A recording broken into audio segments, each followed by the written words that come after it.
Welcome to Press Bonanza. In this series, we delve into pivotal moments in history, starting from 1950, a key year marking the intensification of the war on organized crime. This journey begins with the aftermath of Benjamin Siegel's death, when the Mafia's covert operations began to unravel significantly.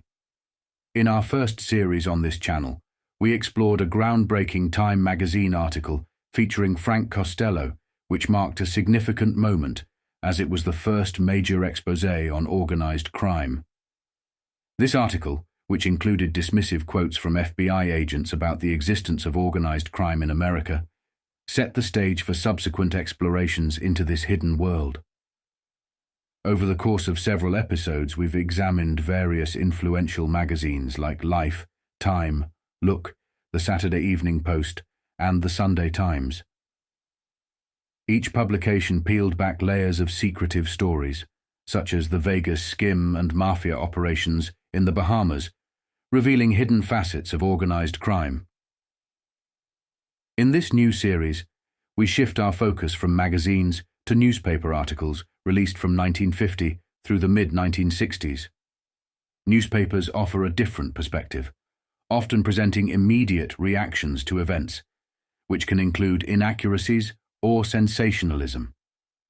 For instance, the assassination of Anastasia in 1957 and the shooting of Costello were watershed events widely covered by the press. By examining every press article from this era, we aim to provide a comprehensive view of the organized crime landscape as reported in real time. This extensive review will not only cover prominent figures like Marcello, Tommy Lucchese, Joe Zerilli, the Campisi family, the Trafficante family, Paul Ricca, Tony Accardo and his brother Capone and his relatives Joe Profaci and Joe Bonanno, but will also touch on less prominent mobsters, merely mentioned in various articles. This approach allows us to piece together a more nuanced history of organized crime, exploring both major events and the subtler dynamics within different families, including those in Detroit, New Orleans, and beyond. By using press articles as our primary sources, we can reconstruct the narrative of organized crime from 1950 onward, giving you a detailed look at how these events were documented and discussed in the media at the time. The structure of this new documentary series will differ from my previous work, offering a straightforward chronological exploration of press articles from the 1950s to the mid-1960s. Each episode will begin with a brief introduction to set the context, followed immediately by a dive into the press coverage of that month. This format will provide viewers with a month-by-month snapshot of the evolving landscape of organized crime, offering a direct line through the tumultuous period. Some crime families, especially those as secretive as Detroit's during the 1950s, rarely made the newspapers. Joe the Boss Zerilli, for instance, was so adept at avoiding the spotlight that over a decade, only about 10 articles mentioned him, an average of just one article per year. This all changed dramatically in October 1963, a pivotal moment when Joe Valachi broke the code of silence and identified key mob bosses across America during his testimony before Congress. Suddenly, even the elusive big boss of Detroit could no longer hide in the shadows. He was publicly named as one of America's major mob figures. As we progress through the series, viewers will witness this dramatic shift in press coverage. The series aims to not only document the stark increase in media attention, but also to illustrate how the exposure impacted the operations and secrecy of these criminal organizations. As we navigate through this series, you'll notice some articles may appear repetitive since they are sourced from various states and cities. Despite this repetition, each article holds unique, intricate details omitted in others. This approach allows us to piece together a more complete and nuanced picture of organized crime across different regions. We're committed to providing a comprehensive month-by-month analysis, ensuring even the subtlest pieces of information are not overlooked. This method will help us uncover the broader narrative of organized crime in America, highlighting both its widespread influence and regional peculiarities. Join us as we unravel the complex tapestry of organized crime through the lens of contemporary press coverage, article by article. In January 1951, a new phase of the war on organized crime was beginning. Although this conflict was not a major threat to the powerful men involved, it marked a pivotal moment. These figures were now orchestrating their moves with the support of a newly formed organization, the Office of Strategic Services, OSS, which would later become the Central Intelligence Agency, CIA. At the helm of this agency was Allen Dulles, a man with significant influence who cut through the underworld of organized crime. By 1951, attention began to focus on the intricate web of criminal activity. Benjamin Siegel had been dead since 1947, and Charles Lucky Luciano had been deported back to Italy. Meanwhile, Carlos Marcello had risen to power, becoming one of the oldest and most formidable mob bosses in American history. His crime family was the first Sicilian Mafia family to be active on American soil. Contrary to popular belief, Italians, especially Sicilians, did not first settle in New York. They initially traveled to Louisiana, where they found a culture that mirrored their own. The French influence, the cuisine, the music, and the ability to live off the land reminded them of Sicily. Another misconception is that organized crime only collaborated with the Navy in New York after the burning of Normandy. However, during that period, many soldiers, military personnel, and goods were moved out of Louisiana, where Marcello's mob held sway. As more men were sent off to war, with few returning, individuals like Carlos Marcello, who were not naturalized citizens, stayed behind. They seized the opportunity to take over the rackets, with assistance from New York mobsters, establishing Marcello as the dominant force in New Orleans. The articles you're about to read were published in 1951, gradually unveiling the life and power of one of the most influential mobsters of that era. These newspaper pieces offer a fascinating glimpse into a part of history that has often been overlooked or forgotten. The Kefauver Senate Crime Investigating Committee is delving into the possibility of Mafia-related killings in New Orleans during the early 1940s. Investigators are focusing on the deaths of two local Italians, Tommy Siracusa and Gene Mano, whose murders may have been part of Mafia Black Hand warfare. As the committee prepares for hearings on January 25th, they are also probing the disappearance of thousands of slot machines removed before Mayor de Lesseps Morrison took office in 1946. High-profile figures, including Governor Earl K. Long and Mayor Morrison, have been subpoenaed for testimony. Want to know if they had part? In two killings in New Orleans, January 17, the New Orleans States reported today that the Kefauver Senate Crime Investigating Committee is trying to ascertain whether two New Orleans Italians killed in the early 1940s were victims of Mafia, Black Hand, warfare. The committee opens a hearing here on January 25th. The state said investigators called on Jefferson Parish, County, and New Orleans authorities for complete reports on the deaths of Tommy Siracusa and Gene Mano. Siracusa's headless body was found near the Gentilly Highway, US 90, east of New Orleans. He disappeared on February 10, 1944, while under indictment in connection with the death of Gene Mano, a French market butcher. Mano's body was found in a shallow grave at Willswood, across the Mississippi River, late in 1943. The states said the investigators were also trying to find out what happened to 5,000 slot machines that were operating here before Mayor de Lesseps Morrison's administration came into office in 1946. They were removed from operation shortly before Morrison's predecessor, Robert Maestri, left office. Nearly 400 of the machines were seized and destroyed in November 1946 by A.A. Waters, then Superintendent of Police. The investigators, the state said, want to know what happened to the rest of them. The investigators declined to list witnesses who have been subpoenaed, but the New Orleans States reported they included Governor Earl K. Long, New Orleans Mayor de Lesseps Morrison, and Goldman Grant, who recently resigned as State Director of Public Works.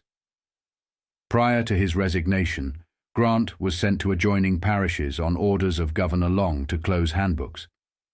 Other subpoenaed witnesses reportedly include Jefferson Parish Sheriff Frank Clancy, St. Bernard Parish Sheriff C.F. Dutch.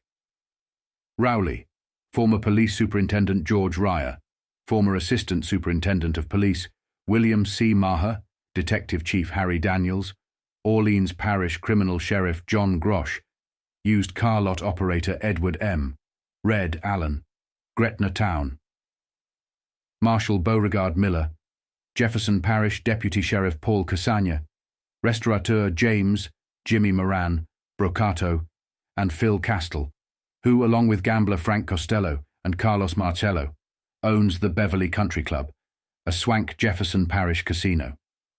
Also mentioned were Marcello's father, Joseph Marcello Sr., his brothers, Joseph Jr., Anthony, Peter, Sam, Vincent, and Pasquale, and brothers-in-law Sam Lorio and Louis J. Batlamante.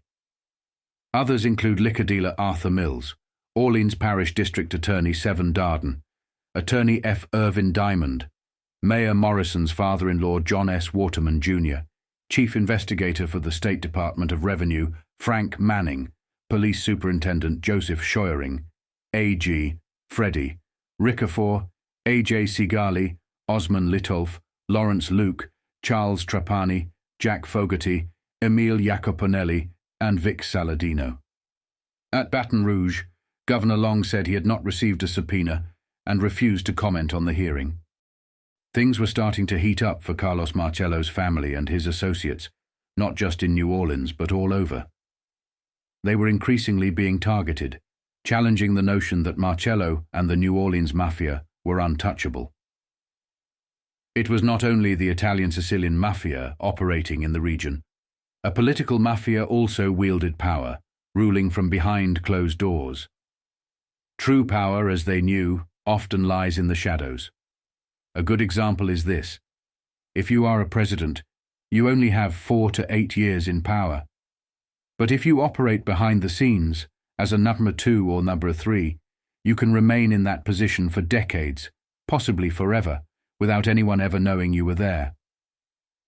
This was the understanding within the Southern political and criminal structure. They did not necessarily aspire to be the president. Instead, they controlled the path to the White House. If you wanted to win the presidency, you had to secure their support.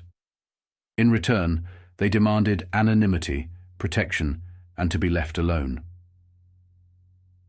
Number 2 might not seem as powerful as number 1, but number 2 remains while number 1 always moves on. The Southern criminal and corruption structure was rarely targeted because Southern politicians were deeply aligned with it, especially in the South. To win the White House, you needed to win the South, and the price for that was often their silence and protection. However, by 1951, following the death of Benjamin Siegel, the spotlight was increasingly turning to these men's gambling operations and other ventures.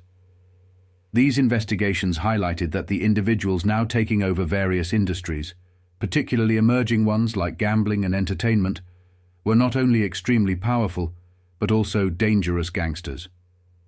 An article from that period even pointed out the significance of January 26th, when all these men were called to testify.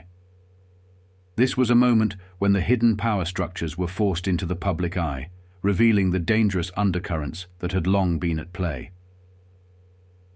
Here is the article from the Miami Herald.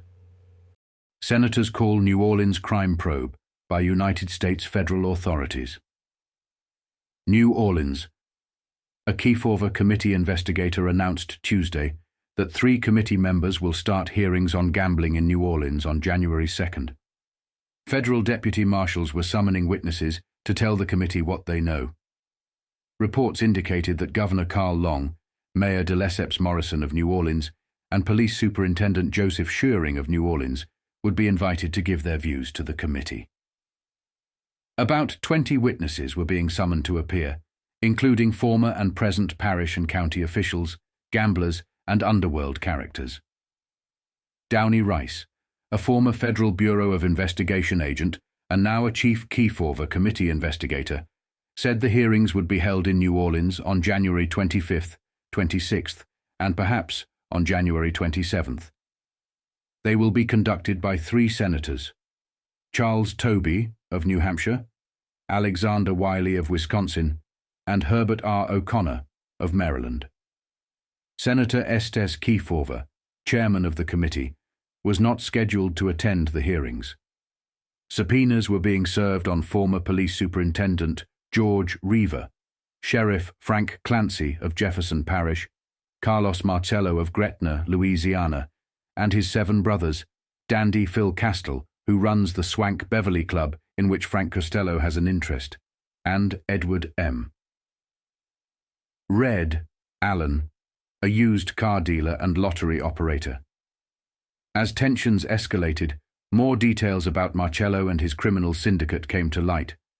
Several key figures were also discussed, including Frank Costello, who had made a significant impact after moving to Louisiana around 1936, though his influence likely began a bit earlier. By that time, it was clear that Costello had taken control, working alongside other criminal syndicates based in New Orleans. The article also mentioned a figure known as Chicago Whitey, and covered the testimonies of various witnesses who spoke about the deep-rooted corruption in Louisiana and the operations of the casinos there. This article, published on January 25, 1951, delved into the history of the New Orleans Syndicate and its connections with various other criminal organizations, shedding light on the complex web of power and influence that had shaped the region for years. 2 witnesses at Kefauver hearing remained silent. New Orleans, January 25th, AP. 2 witnesses refused to answer questions from the Kefauver Senate Crime Investigating Committee today on the grounds that their answers might incriminate them. The 2 were Edward M., St. Louis, Red, Allen, and Carlos Marcello. Mayor de Lesseps Morrison earlier mentioned both men to the committee and identified Allen as an ex-convict and a lottery, pinball, and handbook operator. Marcello is part owner of the swank Beverly Country Club casino, in which Frank Costello and Dandy Phil Costello also have interests. Kefauver warned the witnesses that each question they refused to answer could be considered a separate case of contempt of the committee and could carry a 1-year prison penalty upon conviction. Morrison earlier told the committee that Costello, a New York gambler, got his start in organized gambling with a $3 million per year slot machine income in New Orleans in 1936. Morrison's testimony. Morrison said, Costello testified in New York federal court that he brought his slot machines into Louisiana at the invitation of and through arrangements with public officials at that time. The immense proportions of this racket can be seen in the records of the income tax trial of Costello, Dandy, Phil Costello, and associates in December 1939. They were indicted on charges of conspiracy to evade payment of more than $500,000 in income tax on income approaching $3 million from New Orleans slot machine operations in 1936 to 1937, Morrison said. It is my considered opinion, the mayor said, that this expansion into Louisiana in 1936 by Costello and associates was the beginning of an organized national and perhaps international network of slot machines, gambling houses, nightclubs, and related activities, some legitimate and some illegitimate. I also believe that the Costello axis, operating in a loose confederation of mutual interest with the heirs of the Capone gang in Chicago, became a powerful, monopolistic combination of antisocial interests that constitutes a definite menace to various levels of government. Dandy, Phil Costello, to whom the mayor referred, is a part owner with Costello and Carlos Marcello of New Orleans in the swank Beverly Country Club, a nightclub casino in adjoining Jefferson Parish. In the parishes of Jefferson and St. Bernard, above and below the city of New Orleans, we had, and still have, one of America's largest concentrations of gambling houses, Morrison said. These establishments have always operated wide open in violation of the law and have been impervious to sporadic attempts by citizens' groups to obtain court orders for their closure, the mayor said. There is an impressive array of evidence before your committee concerning the tie-ups between national operators and some of the local gambling elements in Jefferson Parish, he said. I am referring to the Castel-Marcello axis, which encompasses varied enterprises, including the Beverly Racing Wire Service in Gretna, across the river from New Orleans, the coin distribution business, and other enterprises. Suffice it to say, the mayor told the senator, that Marcello and his associates have not been and are not welcome in the city of New Orleans. The mayor explained that some operators of illegal slot machines in adjoining parishes also operate legal pinball machines in New Orleans.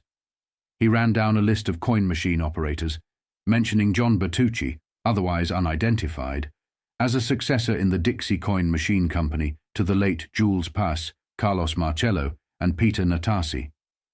He said Bertucci was also formerly associated with Marcello and Marion Matranga in the operation of the Rex Coin Machine Company, distributors of slot machines, pinballs, and jukeboxes.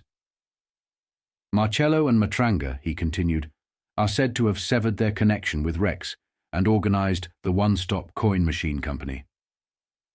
One Stop is one of 6 coin machine companies in Jefferson Parish, which Police Superintendent Joseph Scheuring believes are backed by Phil Castell, he added. He said Matranga also is listed as a partner with Maya Vernacci, another close associate of Marcello, in the Manhattan Amusement Company, distributors of pinballs and jukeboxes. He spoke of the Smitty Novelty Company, which has been issued 15 pinball permits in the city. He said it is owned by Theodore Geigerman, brother-in-law of Frank Costello. Chicago Whitey. Morrison also spoke of one John Lingle, alias Chicago Whitey, and said police have unverified information that Castell is one of his backers in the L&R Amusement Company. He quoted police as saying Lingle is also associated with A. Allen, alias St. Louis Red Allen, in the Blue Eagle Distributing Company. The mayor further quoted police as saying, Allen is associated with Chicago Whitey in handbooks in Orleans and Jefferson Parish, and is known to be connected with the Blue Eagle Lottery Company of St. Bernard Parish, and also with A. Sigali in the Keno and lottery business.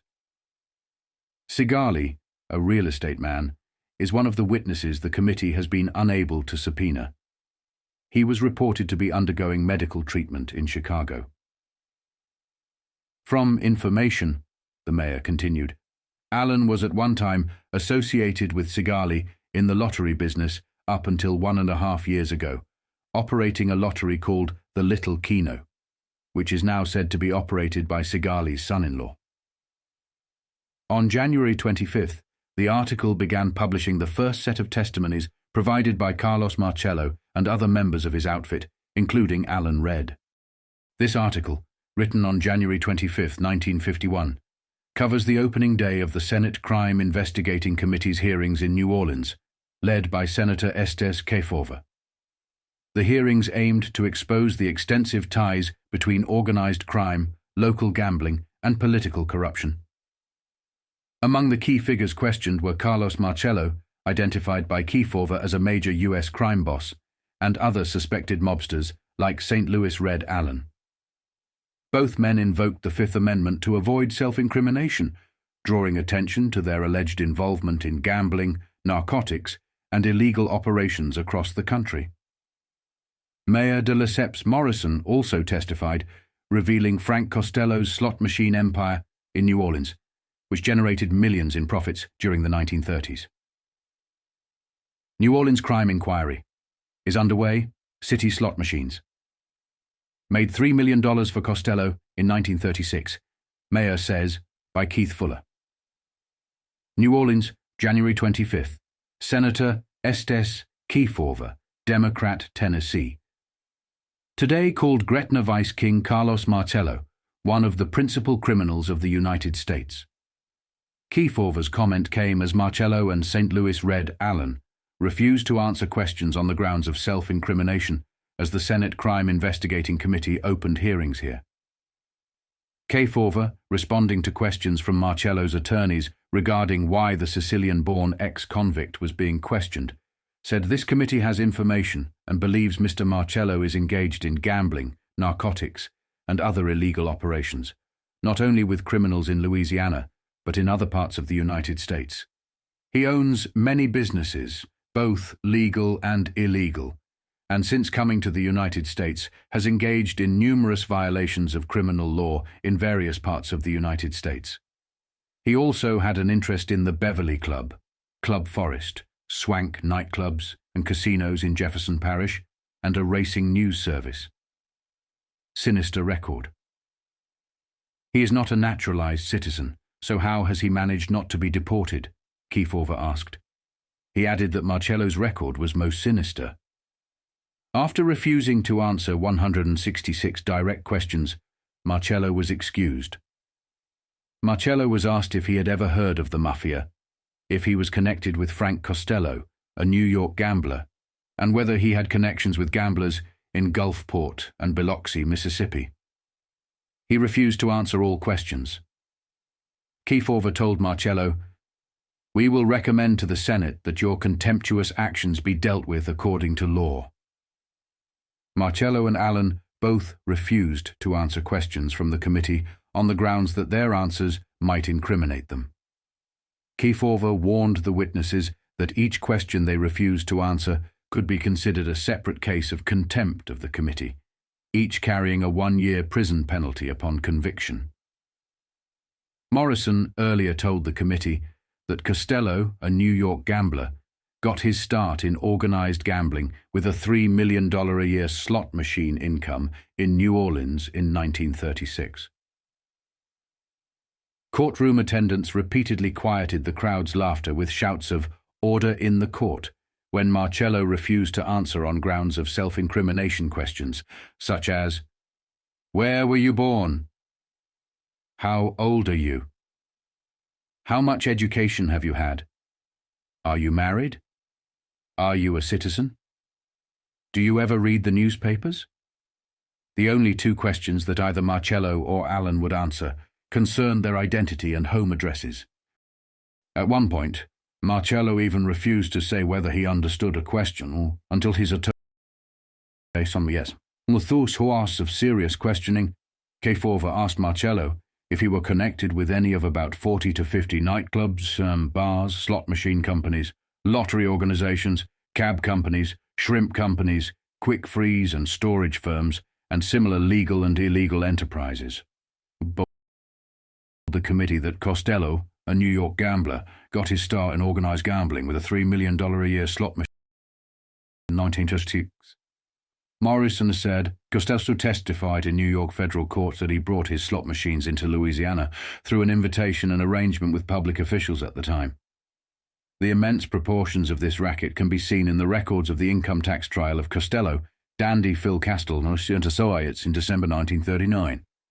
They were indicted on charges of conspiracy to evade payment of $1,000 in income tax on incomes approaches $3 million from New Orleans slot machine operators in 1936-37, Morrison said. Costello was acquitted.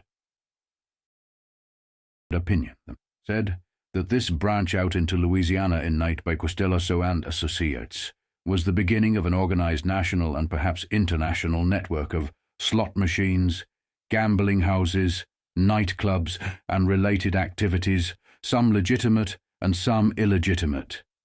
I also believe that the Costello, operating in a loose confederation of mutual interest with the heirs of the Capone Gong in Chicago, became a powerful monopoly, often an anti-social combination, contrary to the interests of Mauritius pearls of government.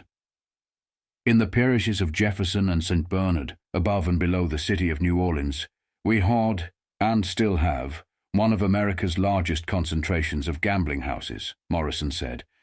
These establishments have always operated wide open and appear impervious to the efforts of citizens groups to obtain action and court orders. Said There is an impressive array of evidence before your committee concerning the tie-ups of national operators with some of the local gambling elements in Jefferson Parish, he said. Auxes, which encompasses Maurice enterprises including the Beverly Club, the racing wire services in Gretna, across the river from New Orleans, the coin machine distribution business, and other enterprises.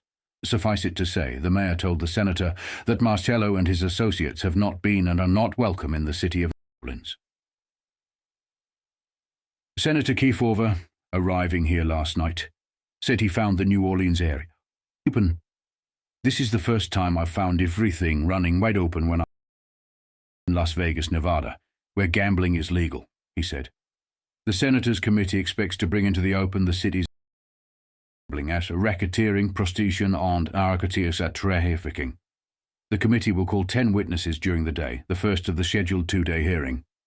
Also on the list are former District Attorney Hervé Ratzevich, Criminal Sheriff John Grosh, Jimmy Moran, a French Quarter Café Moon and former bodyguard for the late Governor Castile.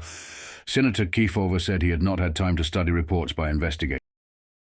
Know whether state officials would be asked to testify. The committee employed Patrick H. Keeley, an investigator, who spent 2 months in New Orleans looking into conditions, Senator Kefauver said.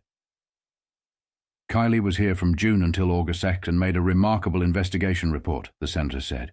He added that the committee will cover the of Louisiana and Mississippi's rich Gulf Coast in its hearings. However, give any details of where and on what the investigation had centered.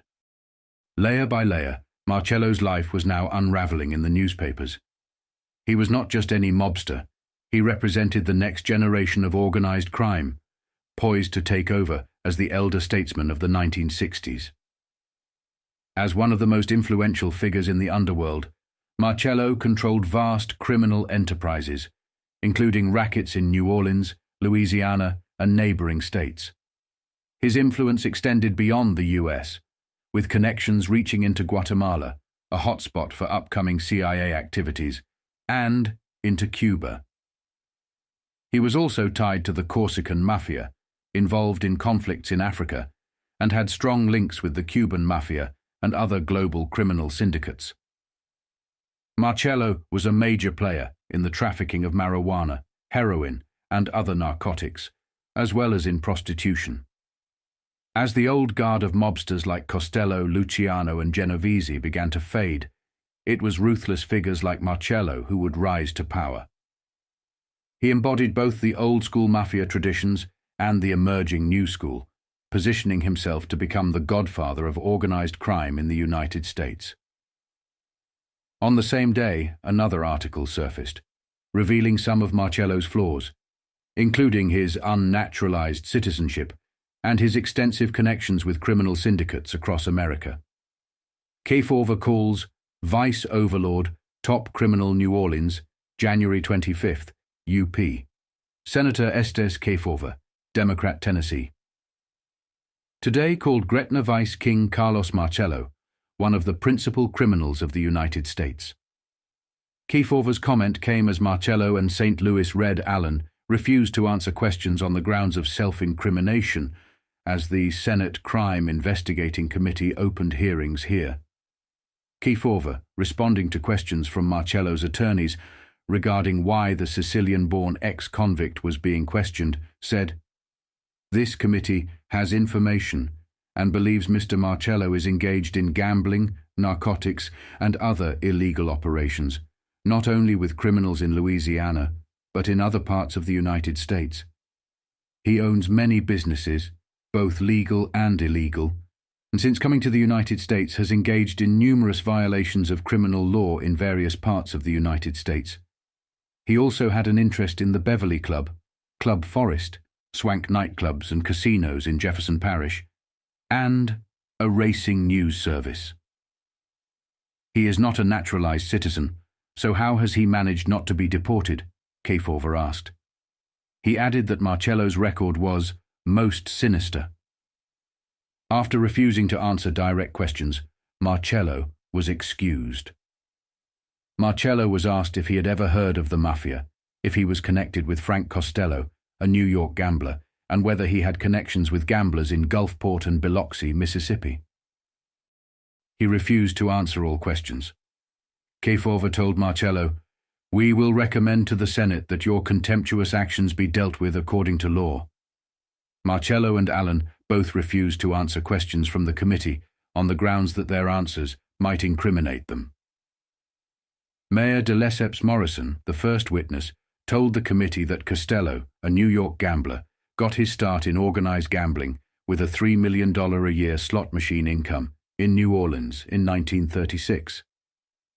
Morrison said, "Costello testified in New York federal court that he brought his slot machines into Louisiana on the invitation and through an arrangement with public officials at that time.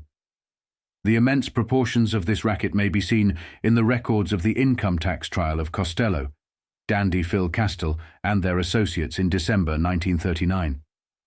They were indicted on charges of conspiracy to evade payment of more than $500,000 in income tax on income approaching $3 million from the New Orleans slot machine operators in 1936 and 37, Morrison said.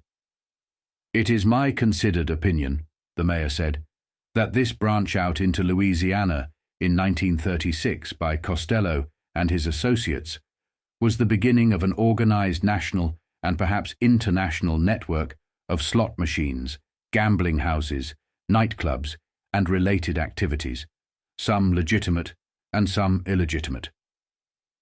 I also believe that the Costello axis, operating in a loose confederation of mutual interest with the heirs of the Capone gang in Chicago, became a powerful, monopolistic combination of anti-social interests, which constitutes a definite menace to various levels of government."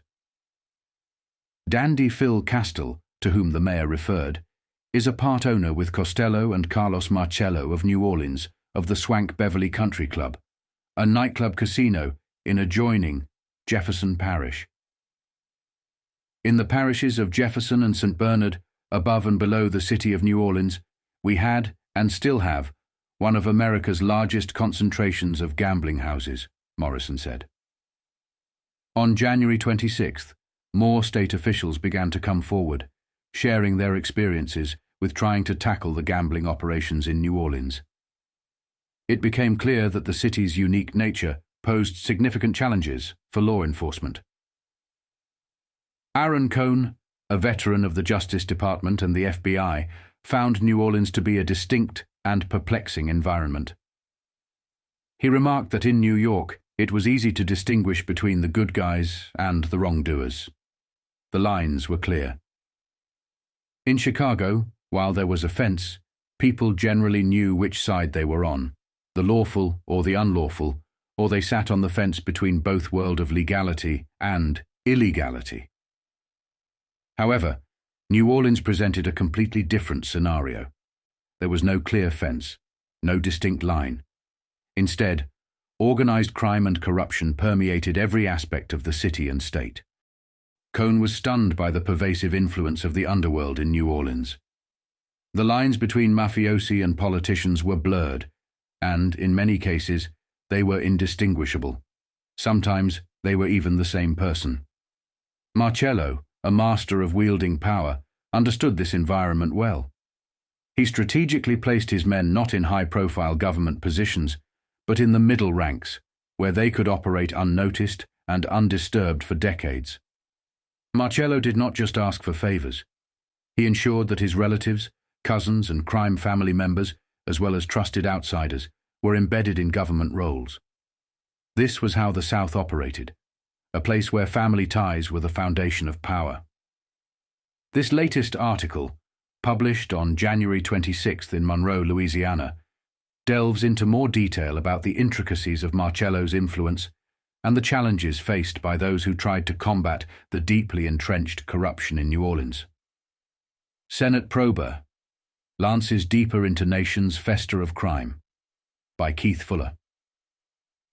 New Orleans, January 26th, AP. Senator Kefauver, intensifying his investigation into gambling and vice in this crime-ridden nerve center, heard testimony today directed at Louisiana's Supreme Court. New Orleans attorney James the Fur McCain testified before the Senate Crime Investigating Committee, alleging that the state's high tribunal reversed its stance on padlock suits against several gambling casinos in nearby Jefferson Parish, County. The Supreme Court reversed itself on the same point of law, using the same brief, the same attorneys, and the same cases, McCain testified. He recounted to Senator Kefauver the following story. I represented certain taxpayers of Jefferson Parish who filed padlock suits against the Beverly Club and Club Forest. The state district court's decision dismissed the case, declaring the law unconstitutional. We took these cases to the Supreme Court, which unanimously decided that the law was constitutional and sent the cases back to the district court for further action. A friend of mine asked me to delay the cases, suggesting he could get me on the payroll of Club Forest. He advised me that I would receive assistance from state officials in Jefferson Parish in stalling. He said judges would get sick and the sheriff would be hard to find, McCain continued. Senator Kefauver commented, Unless you can reveal the identity of the man offering the bribe, we cannot proceed with this testimony. Now let's go back to the lawsuits. McCain said that even with the Supreme Court ruling, he had great difficulty in getting the suits redocketed in the state district court. The original suits were filed in 1948, and it was not until 1949 that the cases first came before the Supreme Court. The district court once again held that the law was unconstitutional. Judge Leo McCourt of Jefferson Parish said in open court that he didn't understand what the Supreme Court had said, McCain testified. McCain continued, We took it to the Supreme Court again in 1950, and after having it under advisement for 6 months, the court held the law unconstitutional. Senator Kefauver asked McCain to file all the briefs and legal documents connected with the case with his committee. The first witness in the second day's crime hearings was Anthony Marcello, brother of Carlos Marcello, whom Kefauver had called one of the principal criminals in the United States. The younger Marcello refused to answer any and all questions except my name and address, just as Carlos Marcello had done the previous day. Attorney G. Ray Gill, a New Orleans criminal lawyer representing both Marcellos, objected to the committee's questioning of Anthony Marcello. Senator, you stated yesterday in the press that this man's brother was one of the top criminals of America. If there is any doubt about that, I want to restate it now, Senator Kefauver said. Kefauver dismissed Marcello, saying, With whatever strength we have, we'll certainly try to recommend that you get the full extent of the law. Last night, the committee heard testimony linking New York and New Orleans operations through a Costello-Castile alliance. Dandy Phil Castile held the Senate Crime Commission's attention during the longest single interrogation of the grueling probe yesterday, which lasted from 10 in the morning until midnight. Castell's testimony revealed that New York gambler Frank Costello owns 20% of the plush Beverly Club here, while Castell himself owns a controlling 47.5%. That Castell, Costello and Costello's relatives have been associated since the 1920s. He listed the owners of the Beverly Club and their percentages of ownership as follows. Castell 47.5%, Costello 20%, Carlos Marcello 12.5%, A.G. Ricafort 12.5%, and Dudley Giegerman, Costello's brother-in-law, 2.5%. Marcello, a Sicilian-born vice-czar from Gretna, Louisiana, whom Kefauver called one of the principal criminals of the United States, testified at the morning session yesterday. He refused to give any answers except his name and address on the grounds that it might tend to incriminate him. While the committee questioned Castell, the Beverly Club, a combination nightclub and casino, reported an unexplained rise in its night's business. The sleekly groomed Castell nodded yes when Kefauver asked him if he knew Sam Mazzio, a Galveston, Texas gambler, Alan Smiley, Carlos Marcello, Joe Costello, Tony Logan, Meyer Lansky, Bugsy Siegel, and other names that read like a who's who in rackets. When asked if Costello was on the Beverly Club's payroll, Castell said he was. "What does he do?" Investigator Downey Rice asked. "He does goodwill work," Costello answered. "How much does he get for this goodwill work?" Rice quizzed. "I believe he gets $867.20, which is $1,000 a month less Social Security," Costello said. "Our records show that Mr. Costello received checks in excess of the $1,000 a month salary," Senator Kefauver interposed. "For what was this additional money paid?" Costello, nervous and irritated, replied, "I don't remember." Costello was the only big-time gambling or rackets man who made any semblance of answering questions. With his attorney constantly conferring alongside him, the squatty gambler blew up in a rage only once. And Rice asked, "Were you charged with grand larceny?" But both Costello and his attorney leapt to their feet. "I'll deny that to my dying day," he shouted. "It was a gross miscarriage of justice." Framed. Rice later said Costello was convicted and sentenced to 3 years in the federal penitentiary in Atlanta, Georgia. He served at least part of that time. A soft-spoken Methodist minister added sparks to the lively hearing when he told the committee that gamblers had offered him a new Sunday school building if he would withdraw padlock suits against several Jefferson Parish gambling establishments. The Beverly Club was one of the clubs involved in the suit seeking closure of the houses on the grounds that they violated anti-gambling laws. The old minister said he turned down the offer, and the congregation underwrote its own building for $80,000. Orleans Parish criminal sheriff John J. Grosh, a New Orleans police patrolman in remember where he got $2,000 in 3 weeks to apply to a $7,500. After answering a number of questions with, "He can't remember and I don't know," he snapped at Kefauver, "Was I embarrassed by the questioning here because I voted for the states' rights ticket?" "I didn't know your politics," Senator Kefauver told him.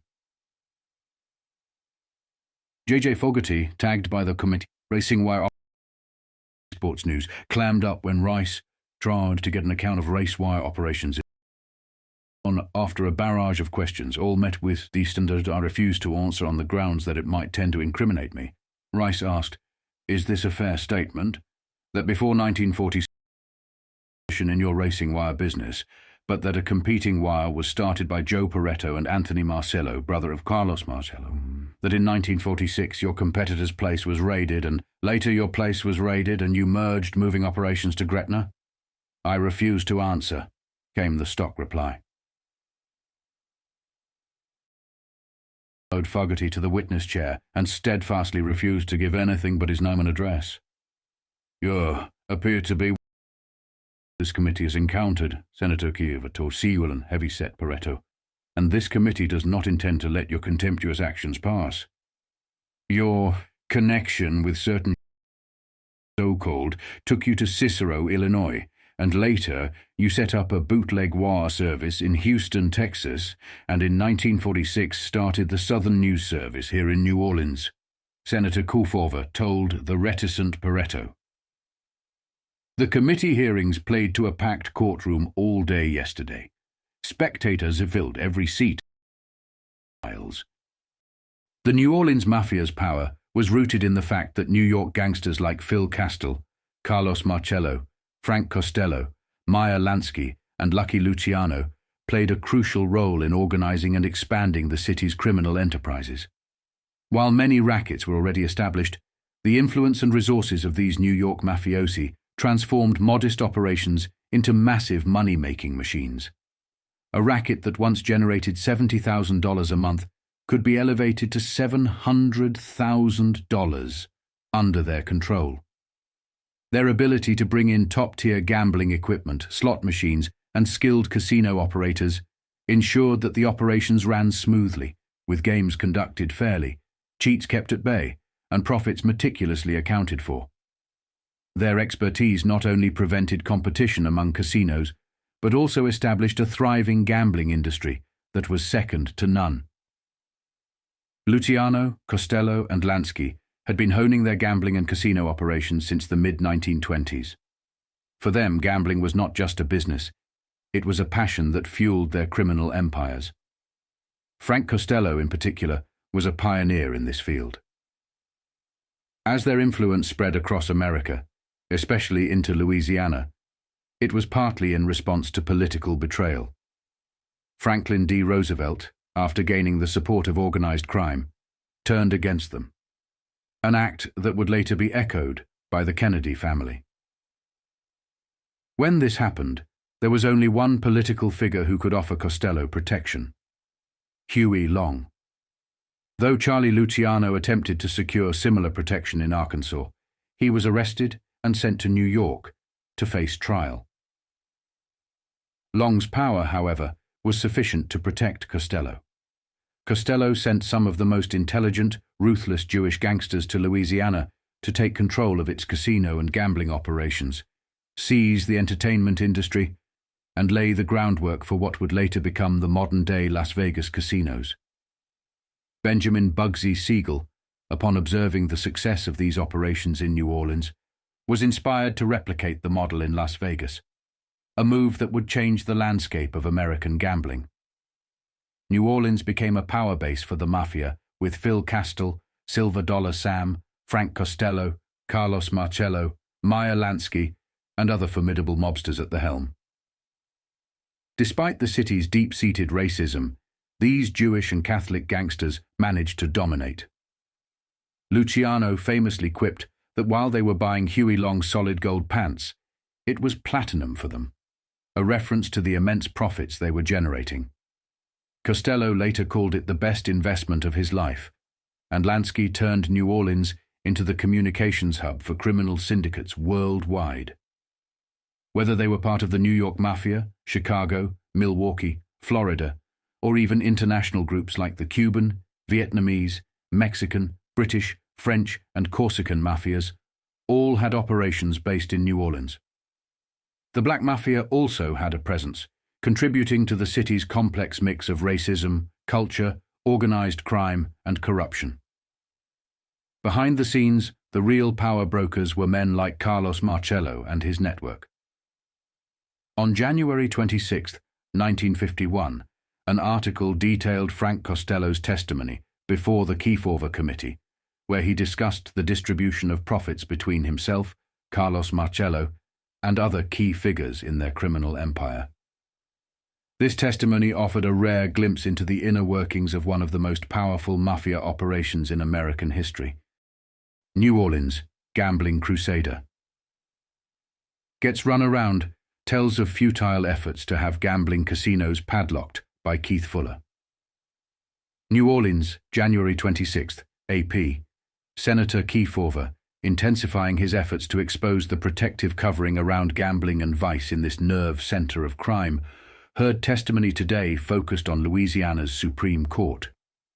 New Orleans attorney James the Fur McCain testified before the Senate Crime Investigating Committee, alleging that the state's high tribunal did a complete about-face on padlock suits against several gambling casinos in nearby Jefferson Parish, County. The Supreme Court reversed itself on the same point of law using the same brief, the same attorneys, and the same cases, McCain testified. He recounted the following story to Senator Kefauver. I represented certain taxpayers of Jefferson Parish who filed padlock suits against the Beverly Club and Club Forest. The State District Court's decision threw out the cases, declaring the law unconstitutional. We took these cases to the Supreme Court, which unanimously decided that the law was constitutional and sent the cases back to the District Court for further action. Bribe. Offer. A friend of mine asked me to delay the cases, saying he would get me on the payroll of Club Forest. He advised me that I would receive assistance from state officials in Jefferson Parish in stalling. He said judges would get sick and the sheriff would be hard to find, McCain continued. Senator Kefauver commented, unless you can reveal the identity of the man offering the bribe, we cannot proceed with this testimony. Now, let's go back to the lawsuits. McCain said that even with the Supreme Court ruling, he had great difficulty getting the suits redocketed in the State District Court. The original suits were filed in 1948, and it was 1949 before the suits first came before the Supreme Court. The district court once again held the law to be unconstitutional. Judge Leo McCoon, a district court judge in Jefferson Parish, said in open court that he didn't understand what the Supreme Court had said, McCain testified. McCain continued, "We took it to the Supreme Court again in 1950, and after having it under advisement for 6 months, the court held the law was unconstitutional." Senator Kefauver asked McCain to file all the briefs and legal documents connected with the case with his committee. Refuses to talk. The first witness on the second day of crime hearings was Anthony Marcello, brother of Carlos Marcello, whom Kefauver had called one of the principal criminals in the United States. The younger Marcello refused to answer any and all questions, except my name and address, just as Carlos Marcello had done the previous day. Attorney G. Ray Gill, a New Orleans criminal lawyer representing both Marcellos, objected to the committee's questioning of Anthony Marcello. "Senator, you stated yesterday, and it was in the press, that this man's brother was one of the top criminals in America. If there is any doubt about that, I want to restate it now," Senator Kefauver said. Kefauver dismissed Marcello, saying, "With whatever strength we have, we'll certainly try to recommend that you get the full extent of the law." Last night, the committee heard testimony linking New York and New Orleans operations through a Costello-Castile alliance. Dandy Phil Castile held the Senate Crime Commission's attention during the longest single quizzing session of the grueling probe yesterday, which lasted from 10 in the morning until midnight. Costello part owner Castell's testimony revealed that the New York gambler Frank Costello owns 20% of the plush Beverly Club here, while Castell himself owns a controlling 47.5%. Castell, Costello and Costello's relatives have been associated since the 1920s. He listed the owners of the Beverly Club and their percentage of ownership as follows: Castell 47.5%, Costello 20%, Carlos Marcello 12.5%, A.G. Ricafort 12.5%, and Dudley Gigerman, Costello's brother-in-law, 2.5%. Marcello, a Sicilian-born vice-czar from Gretna, Louisiana, whom Kefauver called one of the principal criminals of the United States, testified at the morning session yesterday. He refused to give any answers except his name and address on the grounds that it might tend to incriminate him. While the committee questioned Castell, the Beverly Club, a combination nightclub casino, reported an unexplained rise in its night's business. The sleekly groomed Castell blandly nodded yes when Kefauver asked him if he knew Sam Macchio, a Galveston, Texas gambler, Alan Smiley, Carlos Marcello, Joe Costello, Tony Logan, Meyer Lansky, Bugsy Siegel, and other names that read like a who's who in rackets. When asked if Costello was on the Beverly Club's payroll, Castell said he was. "Nice work." "What does he do?" Investigator Downey Rice asked.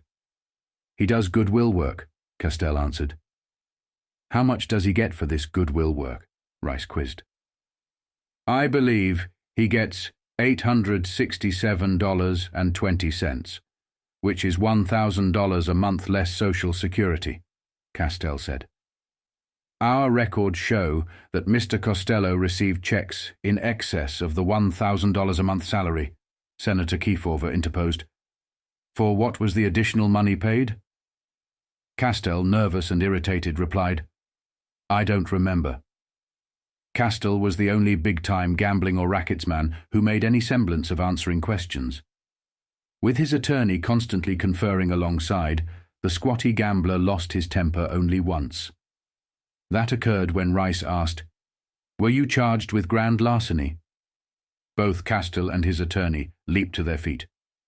"I'll deny that to my dying day," he shouted. "It was a gross miscarriage of justice. I still think I was framed." Rice later said that Castell was convicted and sentenced to 3 years in the federal penitentiary in Atlanta, Georgia. He served at least part of that time. Preacher testifies. A soft-spoken Methodist minister added sparks to the lively hearing when he told the committee that gamblers had offered him a Sunday school building if he would withdraw padlock suits against several Jefferson Parish County gambling establishments.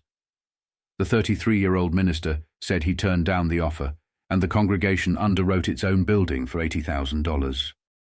Orleans Parish. Criminal Sheriff John J. Grosh, a New Orleans police patrolman in 1926, could not remember where he got $2,000 in 3 weeks to apply on a $7,500 house mortgage. "I earned it if I paid it," he replied. After answering a number of questions with "I can't remember" and "I don't know," he snapped at Kefauver. "Was I embarrassed by the questioning here because I voted for the states' rights ticket?" "I didn't know your politics," Senator Kefauver told him. Under questioning, Grosh admitted that he used an assumed name when renting a bank safety deposit box, and said the reason he did so might have been because of domestic difficulties. He drew criticism from Kefauver regarding his conception of law enforcement after testifying, "I didn't try to stop gambling in the city while I was chief of detectives. I was too busy trying to catch thieves and murderers." Kefauver observed, "While you were chief of detectives, a great many persons from other sections moved into New Orleans and started handbooks, bookie operations and gambling. At that time, the city was wide open." "That's right," Grosh said. "I spent my time catching thieves and murderers. The people must have thought that was all right. They re-elected me for 2 terms. I don't think your attitude was something to be proud of from the standpoint of law enforcement," Kefauver observed. "Would you open the town now if you had your way?" he asked. "Don't you think a lot of these gamblers are worse than murderers and thieves?" "No, I don't think so," Grosh replied. Carlos Marcello was up here today. He looked like a pretty rough character," Kefauver said. "I don't think he ever killed anyone," the sheriff replied. "Did you ever arrest him?" "Yes. It's fellows like Marcello who are usually involved in narcotics." "He's not in narcotics in New Orleans," Grosh said. J.J. Fogarty, tagged by the committee as a racing wire operator and publisher of daily sports news, clammed up when Rice tried to pry an account of race wire operations in Louisiana. After a barrage of questions, all met with the standard, "I refuse to answer on the grounds that it might tend to incriminate me," Rice asked, "Is this a fair statement, that before 1946 you had no competition in your racing wire business, but that a competing wire was started by Joe Pareto and Anthony Marcello, brother of Carlos Marcello, and that in 1946 your competitor's place was raided, and later your place was raided and you merged, moving operations to Gretna?" "I refuse to answer," came the stock reply. Joe Pareto followed Fogarty to the witness chair and steadfastly refused to give anything but his name and address. "You appear to be one of the worst characters this committee has had before it," Senator Kefauver told the sullen, heavy-set Pareto, "and this committee does not intend to let your contemptuous actions pass. Your connection with certain Chicago mobsters, so-called, took you to Cicero, Illinois, and later you set up a bootleg wire service in Houston, Texas, and in 1946 started the Southern News Service here in New Orleans," Senator Kefauver told the reticent Pareto. Carlos Marcello was fiercely protective of his family, always keeping them close.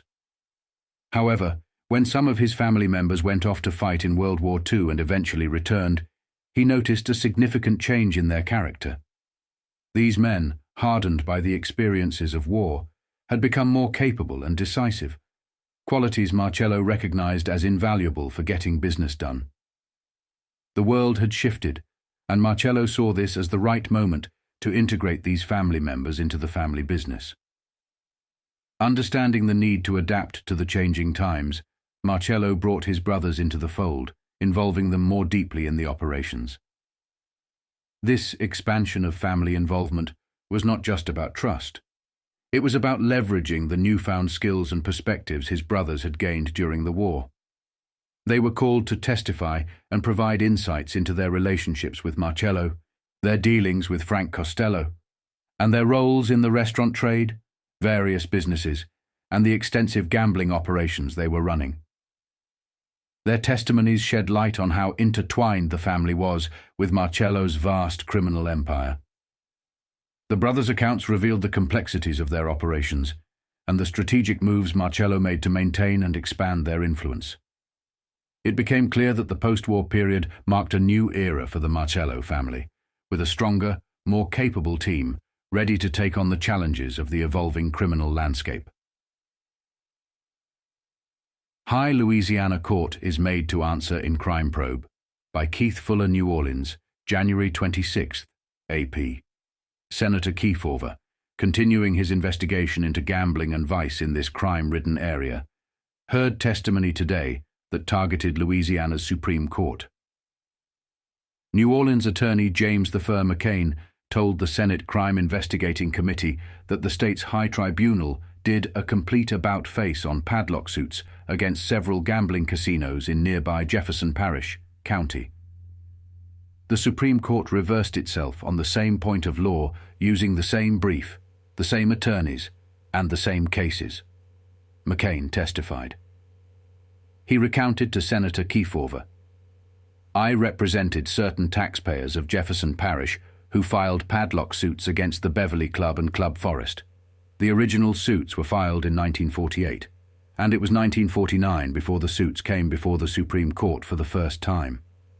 The court held the law constitutional. Then the district court again held the law was unconstitutional." McCain continued, "We took it to the Supreme Court again in 1950, and after having it under advisement for 6 months, the court held the law unconstitutional."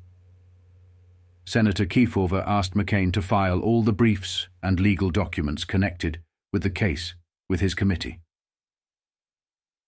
The first witness on the second day of crime hearings was Anthony Marcello, brother of Carlos Marcello, whom Kefauver had called one of the principal criminals in the United States.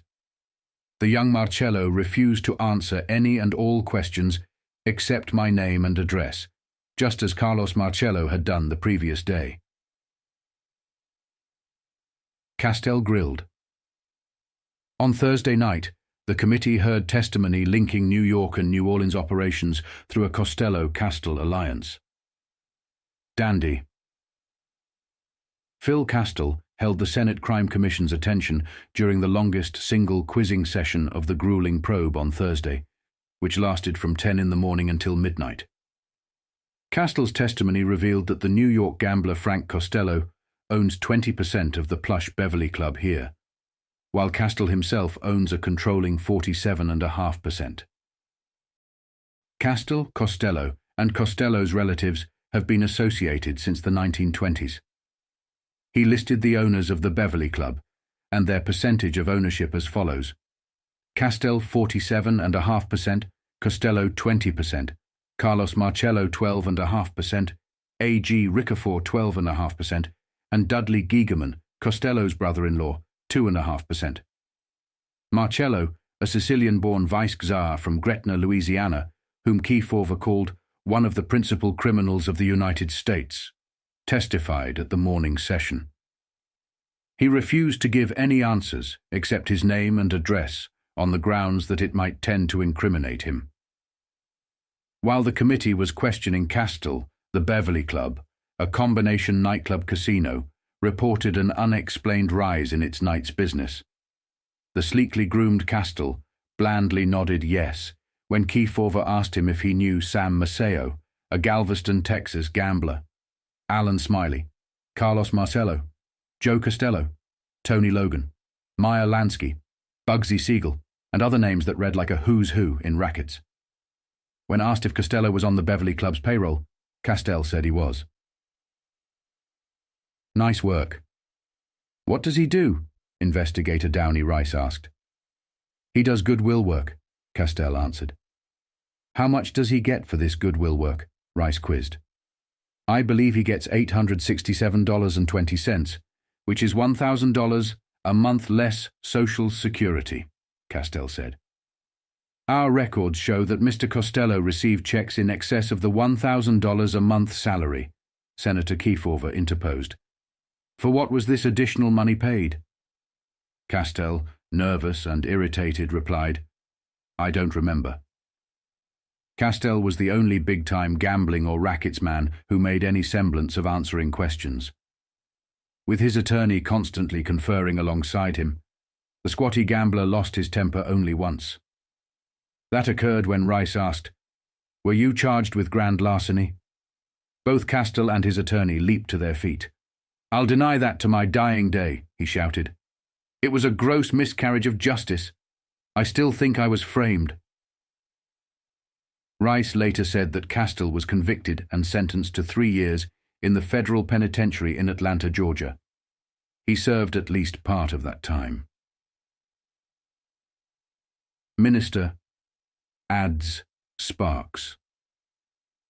A soft-spoken Methodist minister added sparks to the lively hearing when he told the committee that gamblers had offered him a new Sunday school building if he would withdraw padlock suits against several Jefferson Parish county gambling establishments.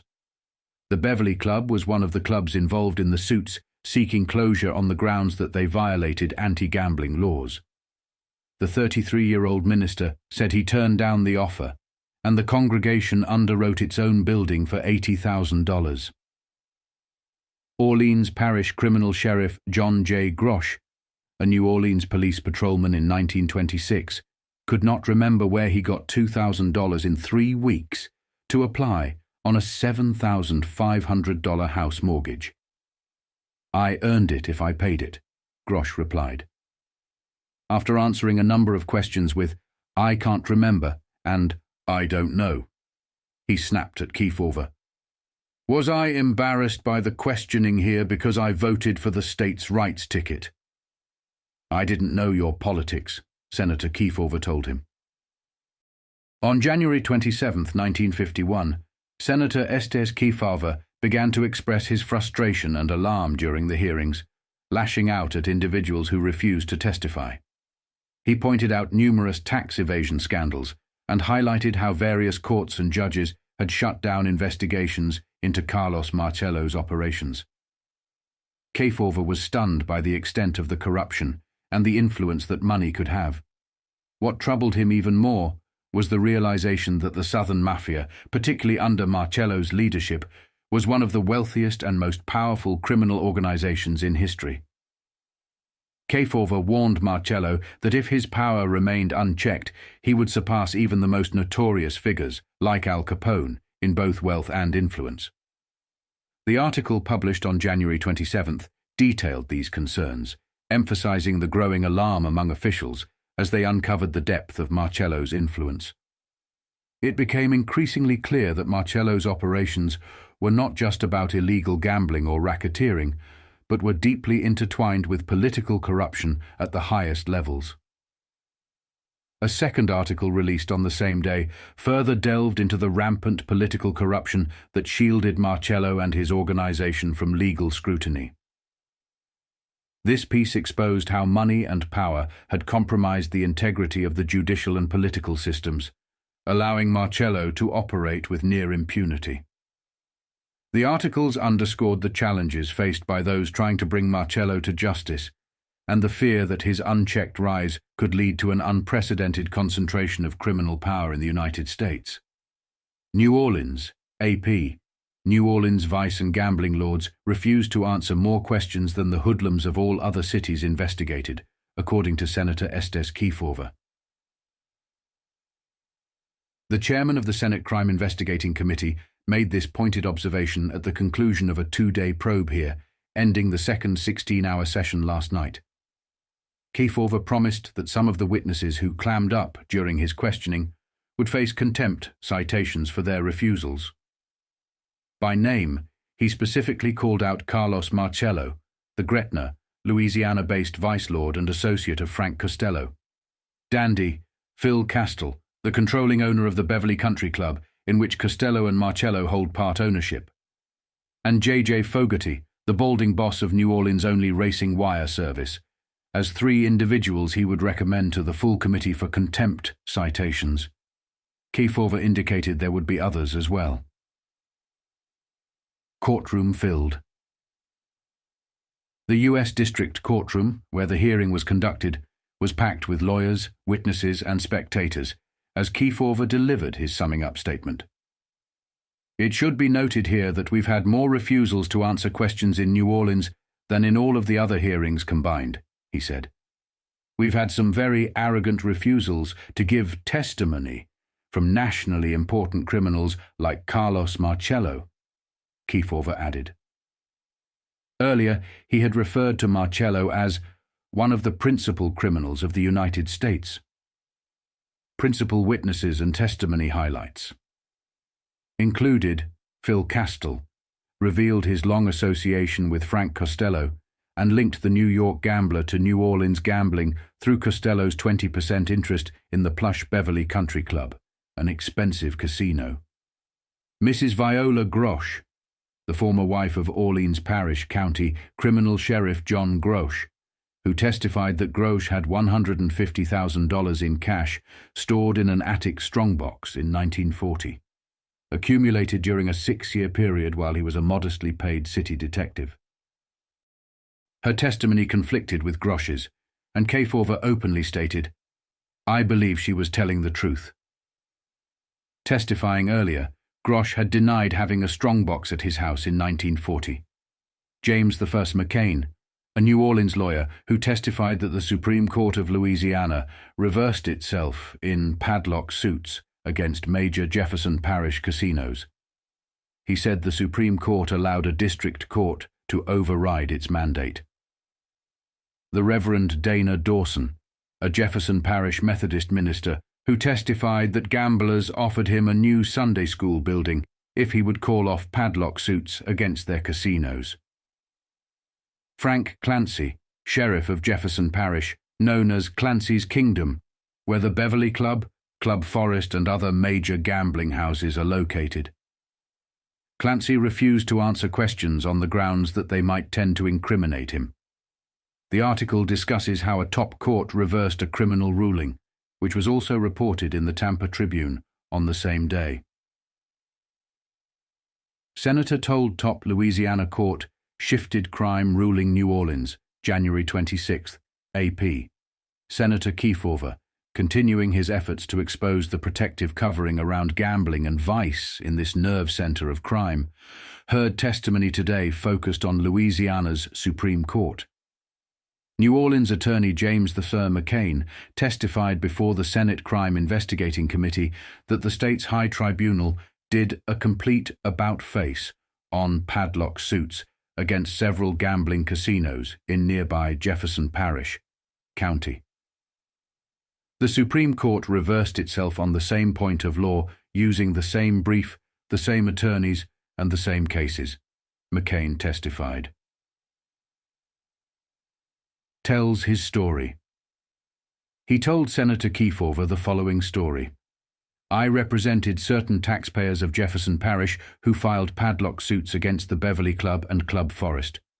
The state district court's decision threw the cases out, declaring the law unconstitutional. We took these cases to the Supreme Court, and that body unanimously decided that the law was constitutional and sent the cases back to the district court for further action. A friend of mine asked me to delay the cases, saying he would get me on the payroll of the Club Forest. He advised me that I would get assistance from state officials in Jefferson Parish installing. He said judges would get sick and the sheriff would be hard to find," McCain continued. Ruled out, Senator Kefauver commented, "Unless you can reveal the identity of the man offering the bribe, we cannot proceed with this testimony. Now let's go back to the lawsuits." McCain said that even with the Supreme Court ruling, he had great difficulty getting the suits redocketed in the state district court. The original suits were filed in 1948, and it was 1949 before the suits first came before the Supreme Court. The district court again held the law unconstitutional. Sheriff well paid. The former wife of Orleans Parish criminal. Sheriff John Grosh told the committee that her husband accumulated $150,000 during 6 years when his salary as a city detective ranged from $186 to $346 a month. Mrs. Viola Grosh, now a hospital supervisor, testified that her husband brought home lots of money.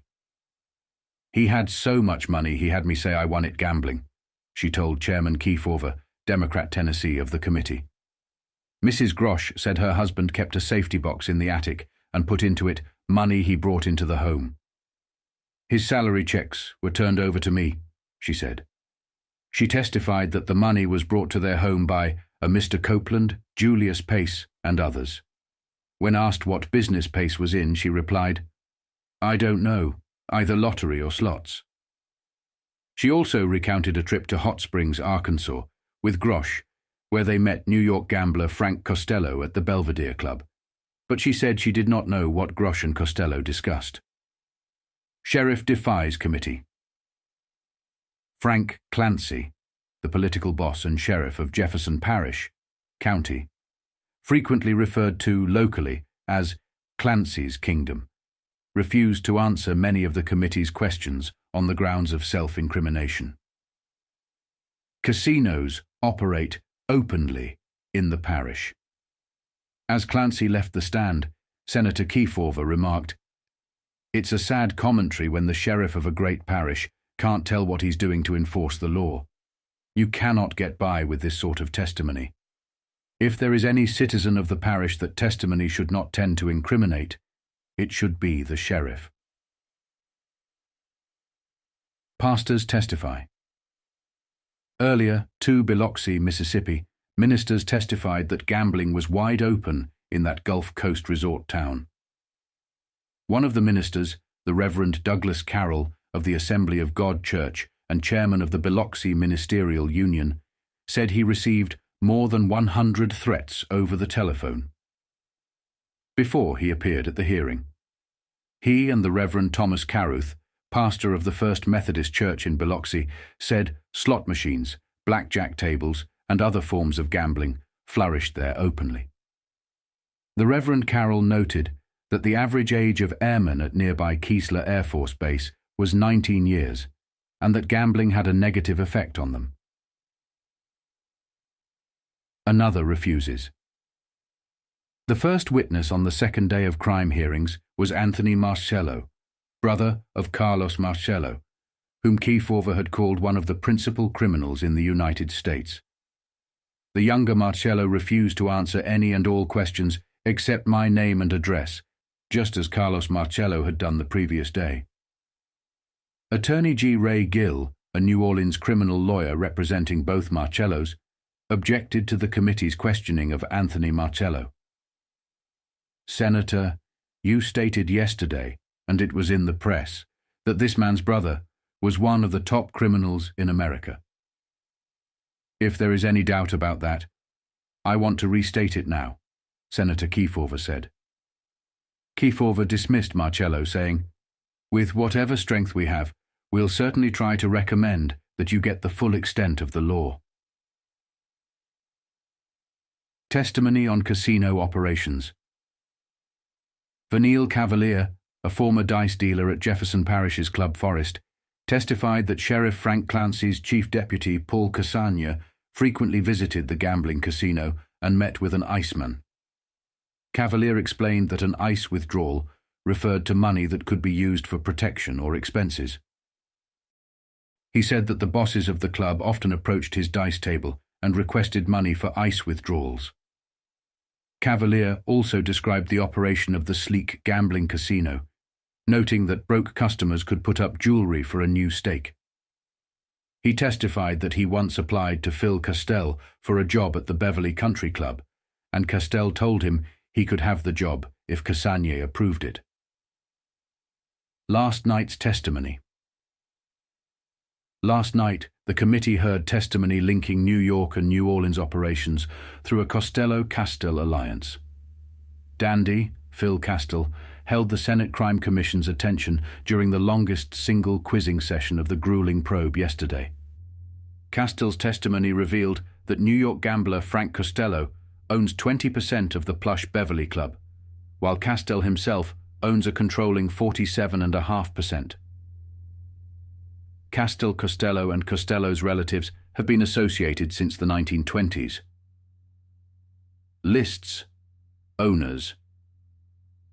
Costello listed the owners of the Beverly Club and their percentage of ownership as follows: Costello 47.5%, Costello 20%, Carlos Marcello 12%, A.G. Ricafort 12%, and Dudley Gigerman, Costello's brother-in-law, 2%. Marcello, a Sicilian-born vice-czar from Gretna, Louisiana, whom Kefauver called one of the principal criminals of the United States, testified at the morning session yesterday. He refused to give any answers except his name and address on the grounds that it might tend to incriminate him. Further testimony. The sleekly groomed Costello blandly nodded yes when Kefauver asked him if he knew Sam Macchio, a Galveston, Texas, gambler, Alan Smiley, Carlos Marcello, Joe Costello, Tony Logan, Meyer Lansky, Bugsy Siegel, and other names that read like a who's who in rackets. When asked if Costello was on the Beverly Club's payroll, Costello said he was. Goodwill work. What does he do? Investigator Downey Rice asked. He does goodwill work, Costello answered. How much does he get for this goodwill work? Rice quizzed. I believe he gets $867.20, which is $1,000 a month less Social Security, Costello said. Our records show that Mr. Costello received checks in excess of the $1,000 a month salary, Senator Kefauver interposed. For what was this additional money paid? Costello, nervous and irritated, replied, I don't remember. Costello's reaction. Costello, the only big-time gambling or rackets man who made any semblance of answering questions, lost his temper only once, with his attorney constantly conferring alongside him. That occurred when Rice asked, Were you charged with grand larceny? Both Costello and his attorney leaped to their feet. I'll deny that to my dying day, he shouted. It was a gross miscarriage of justice. I still think I was framed. Rice later said Costello was convicted and sentenced to 3 years in the federal penitentiary in Atlanta, Georgia. He served at least part of that time. Costello recalled. Costello was recalled to the stand today. Rice, committee counsel, presented a series of checks for Costello to identify. The first check was to Frank Costello, who Costello said last night owned 20% of the Beverly Club. It was for $3,486, which Costello said represented 4 months' pay for goodwill work. Another check was made out to the B.C. Willis Company of Detroit for $650. Costello refused to say what the money was for. Isn't it true that the company makes dice tables and other gambling equipment? Rice asked. Costello refused to answer. Another check for $600 was made out to the Mulholland Methodist Church in Metairie, a New Orleans suburb. Costello said the money was solicited by one of the ministers. The pastor of the church, Reverend Dana Dawson Jr., testified yesterday that the check was brought to him by Sheriff Clancy as a contribution to the church. It was signed by Costello. Costello was also asked why he made a telephone call to Hot Springs, Arkansas, to Orleans Parish Criminal Sheriff Grosh on April 14, 1950. I can't remember, Costello replied.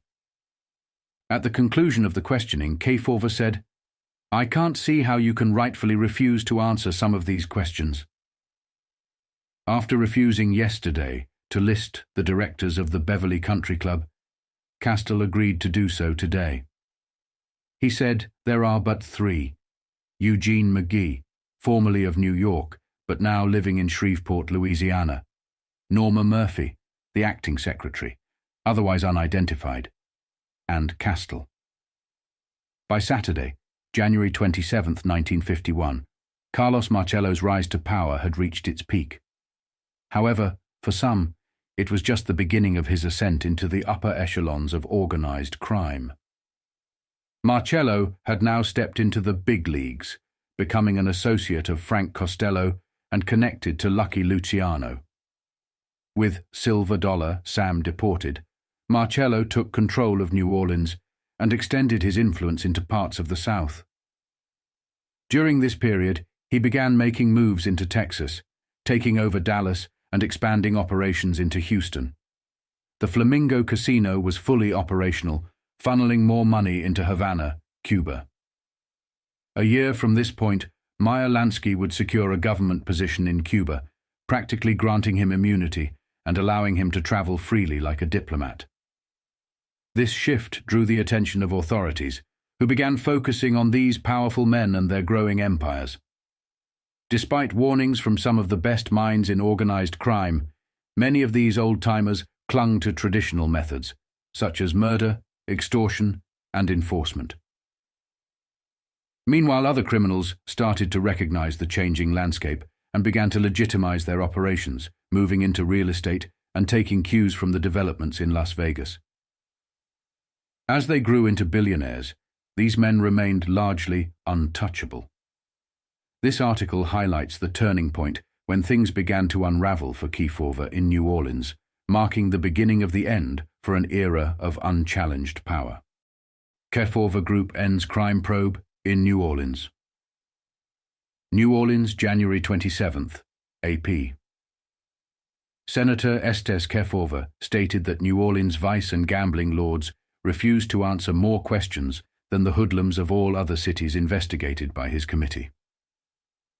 The chairman of the Senate Crime Investigating Committee made that observation at the conclusion of a 2-day probe here.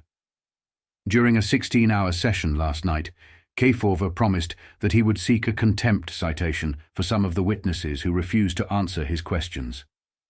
He specifically named Carlos Marcello, a vice lord based in Gretna, Louisiana, and an associate of Frank Costello. Dandy Phil Castell, the controlling owner of the Beverly Country Club, in which Costello and Marcello have part ownership. And Fogarty, the balding boss of New Orleans' only racing wire service, as 3 individuals he would recommend for contempt. The senator indicated that there would be others. The United States District Courtroom, where the hearing was conducted, was filled with lawyers, witnesses, and spectators as Kefauver made his summing-up statement. It should be noted here that we've had more refusals to answer questions in New Orleans than in all of the other hearings combined, he said. We've had some very arrogant refusals to give testimony from nationally important criminals like Carlos Marcello. Earlier, he had referred to Marcello as one of the principal criminals of the United States. Ex-wife of sheriff testifies. One of the principal witnesses was Mrs. Viola Grosh, the former wife of Orleans Parish, County, criminal sheriff John Grosh.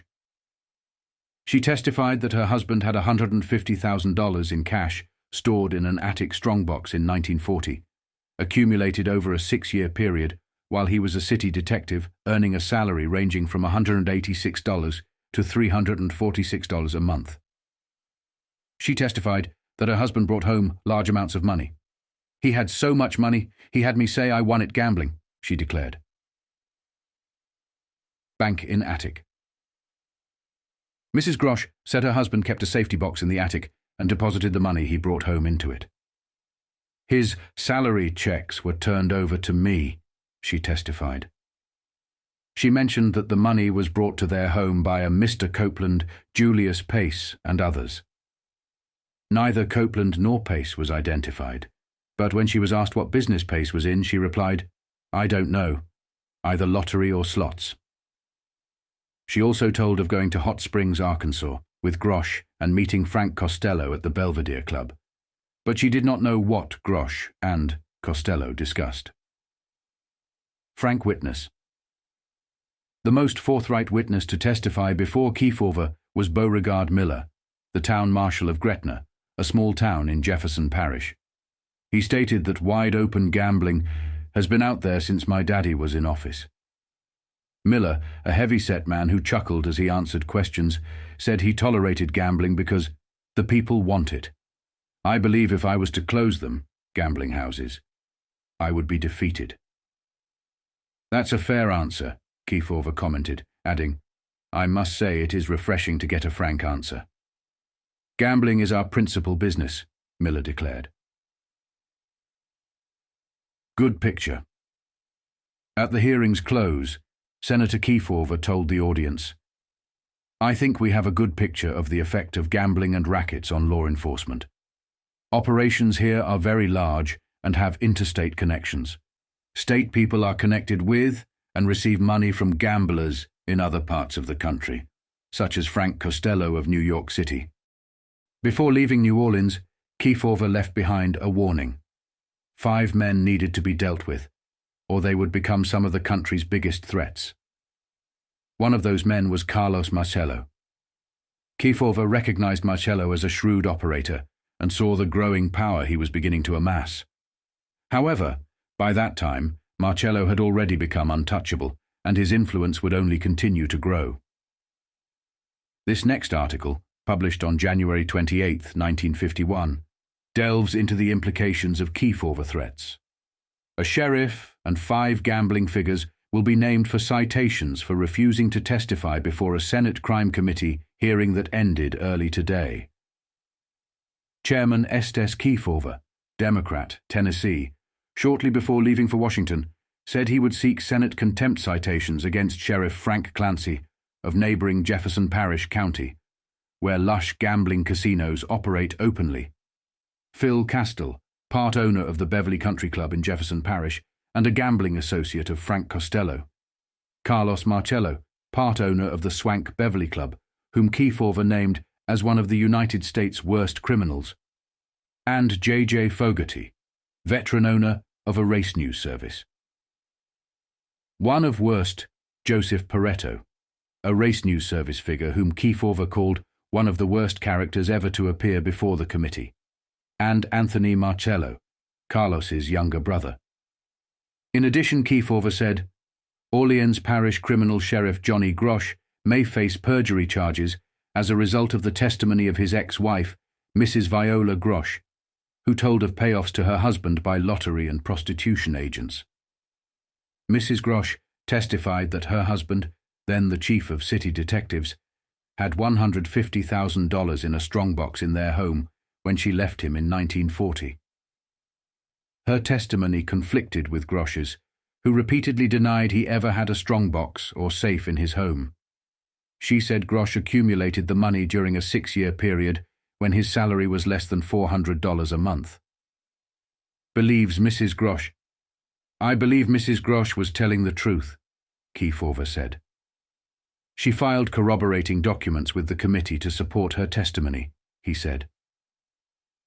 Kefauver pointed out that the United States District Attorney could institute a suit against the sheriff for any perjury pending committee action. The state district attorney said he will study the records. Grosh admitted that gambling and prostitution were wide open in New Orleans when he was chief of detectives, because I was too busy catching thieves and burglars. Kefauver, commenting on Sheriff Clancy's refusal to talk, said, You would think that a sheriff would be the last man in a parish who would worry about incriminating himself by testifying. Sheriff C.J. Dutch Rowley, of neighboring St. Bernard Parish, told the committee that gambling operates in his district, but don't bother to snoop around those places. Courtroom packed. Gretna Town. Marshal Bohr Miller said, There's been gambling in Gretna since Daddy was a law officer. Miller said he doubted if he could be re-elected if he closed down gambling. He has been in office for years. Summing up the 2-day hearing early today in a courtroom filled to overflow, Kefauver said, It should be noted here that we've had more refusals to answer questions in New Orleans than in all of the other hearings together.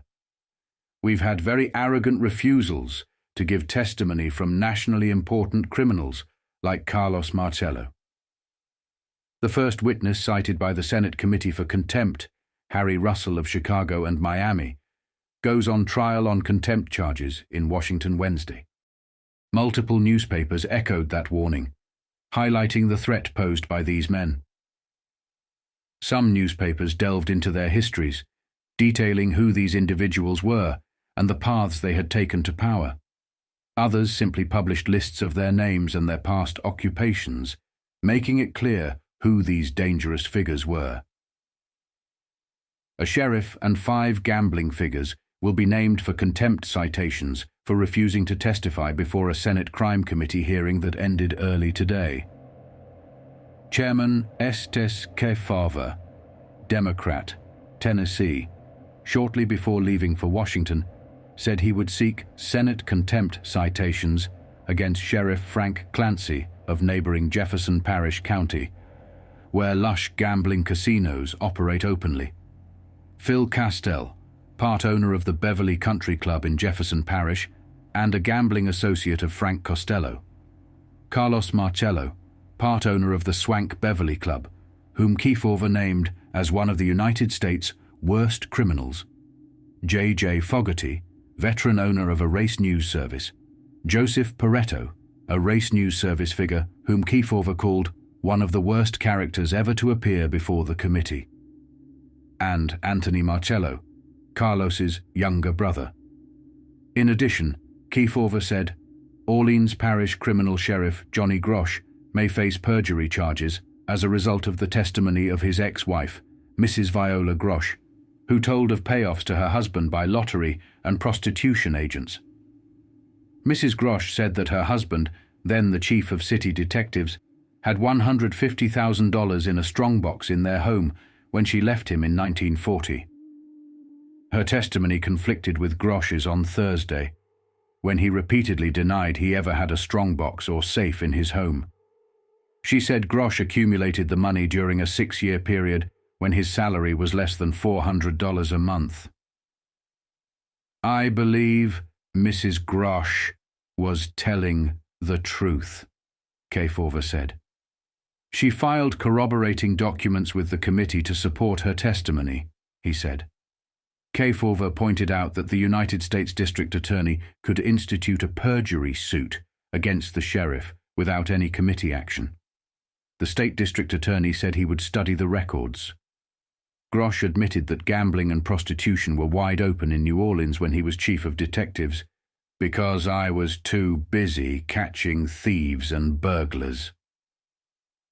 Kefauver, commenting on Sheriff Clancy's refusal to talk, said, You would think that a sheriff would be the last man in a parish who would worry about incriminating himself by testifying. Sheriff C.J. Dutch.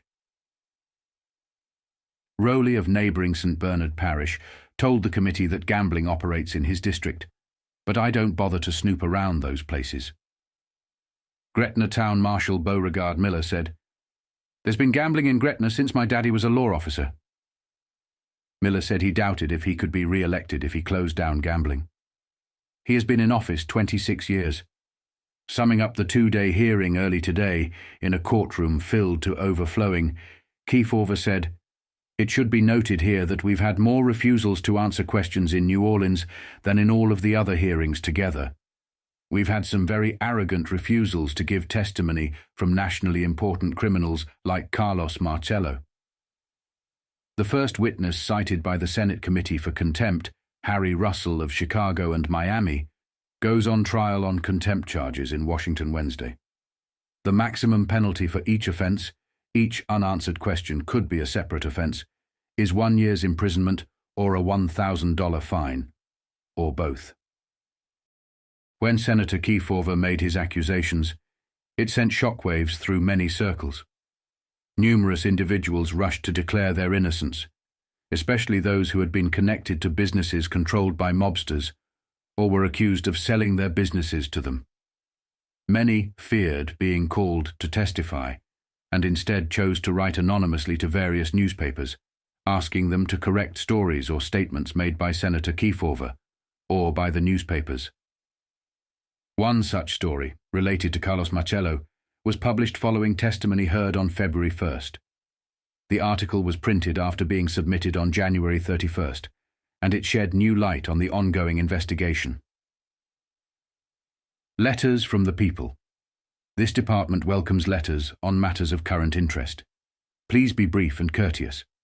Anonymous communications receive no consideration, but names and addresses may be withheld from publication on request. Letters will not be returned. Clarifies testimony. Biloxi, January 31st, 1951. The Daily Herald. I am writing in response to an article appearing in the Saturday afternoon issue of your paper, January 27th, 1951. You stated, and I quote, that most of the answers to queries by Senator Kefauver and Mr. Downey Rice, Assistant Legal Counsel, were such statements as, "I don't think I should incriminate myself by answering that," unquote. This is incorrect, as I only refused to answer 2 questions, and Senator Kefauver instructed Mr. Rice not to ask me any more questions regarding gambling. Your article also stated, and I quote, "I bought the United Novelty Company from Carlos Marcello in 1945, unquote. This is not true, and I made no such statement. Carlos Marcello never owned any part of the United Novelty Company nor any other business with which I have been associated. I did testify, and I speak from the record, that Mr. Pace and I purchased the Dixie Coin Machine Company from Carlos Marcello and F. Natasi in 1945, and I acquired the Pace interests in 1947. You further stated, and I quote, he said he has the United Novelty Company, a Biloxi corporation, unquote. This is also incorrect.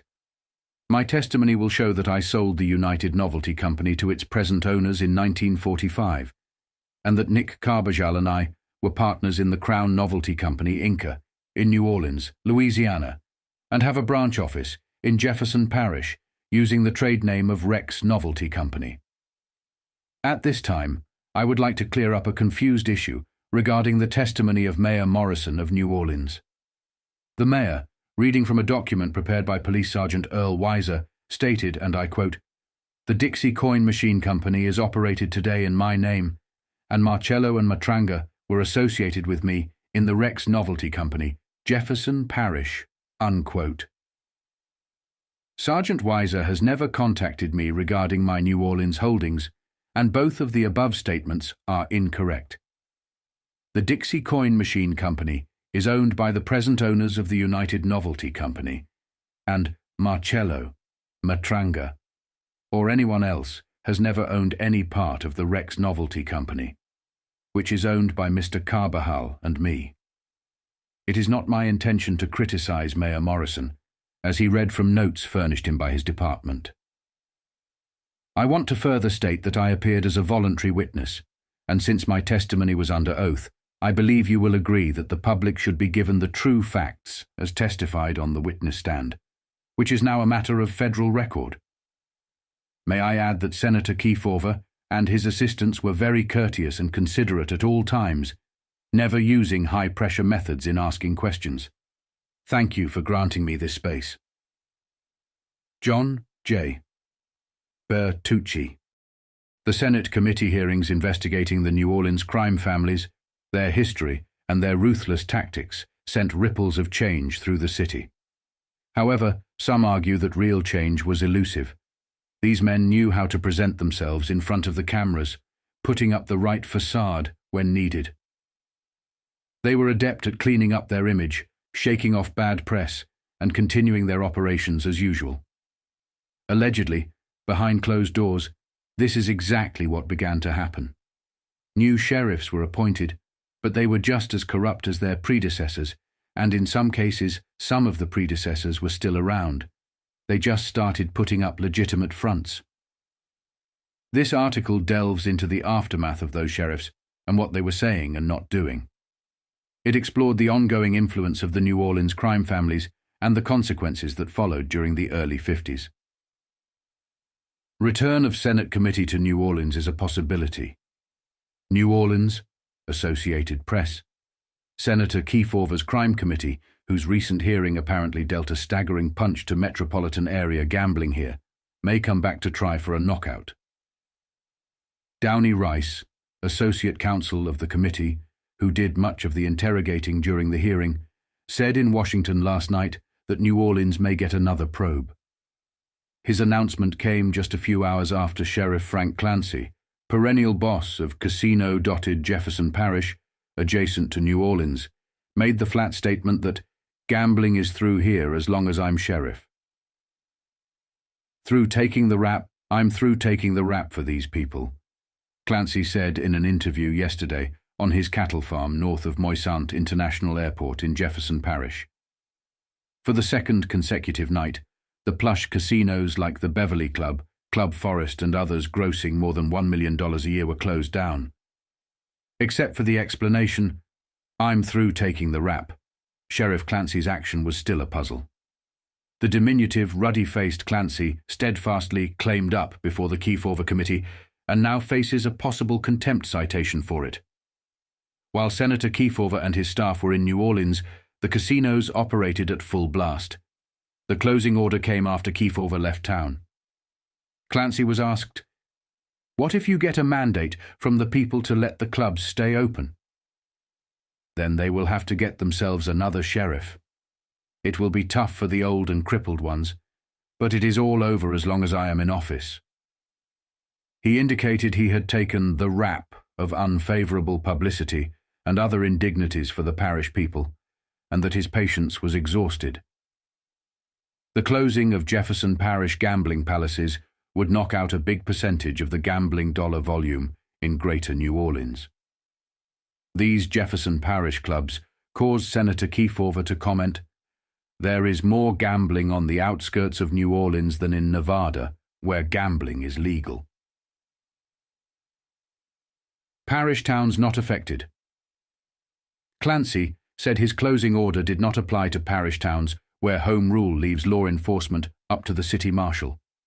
The parish seat, Gretna, Louisiana, is headquarters for Carlos Marcello, whom Kefauver called one of the principal criminals of the United States, and J. Fogarty, boss of the racing wire. Marshal Beauregard Miller, who told Kefauver that gambling was the town's principal business, could not be reached for comment on Clancy's action. Also unreachable for comment was dandy Phil Castell, who owns the Beverly Club with New York gambler Frank Costello, Marcello and others.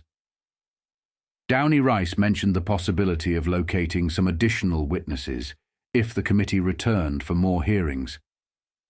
Kefauver said earlier that some of the witnesses who refused to testify at last week's hearing have indicated they might now be willing to speak up in hopes of escaping possible prosecution for contempt.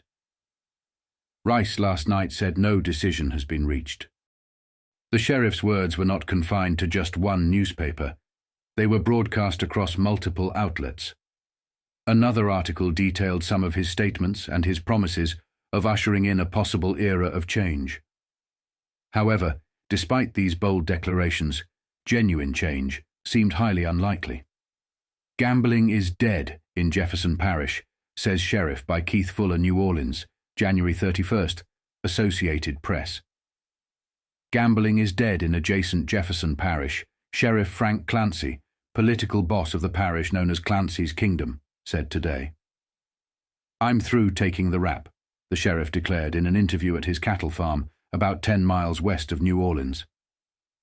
The cowboy-garbed sheriff said flatly, "Gambling is through here as long as I'm sheriff?"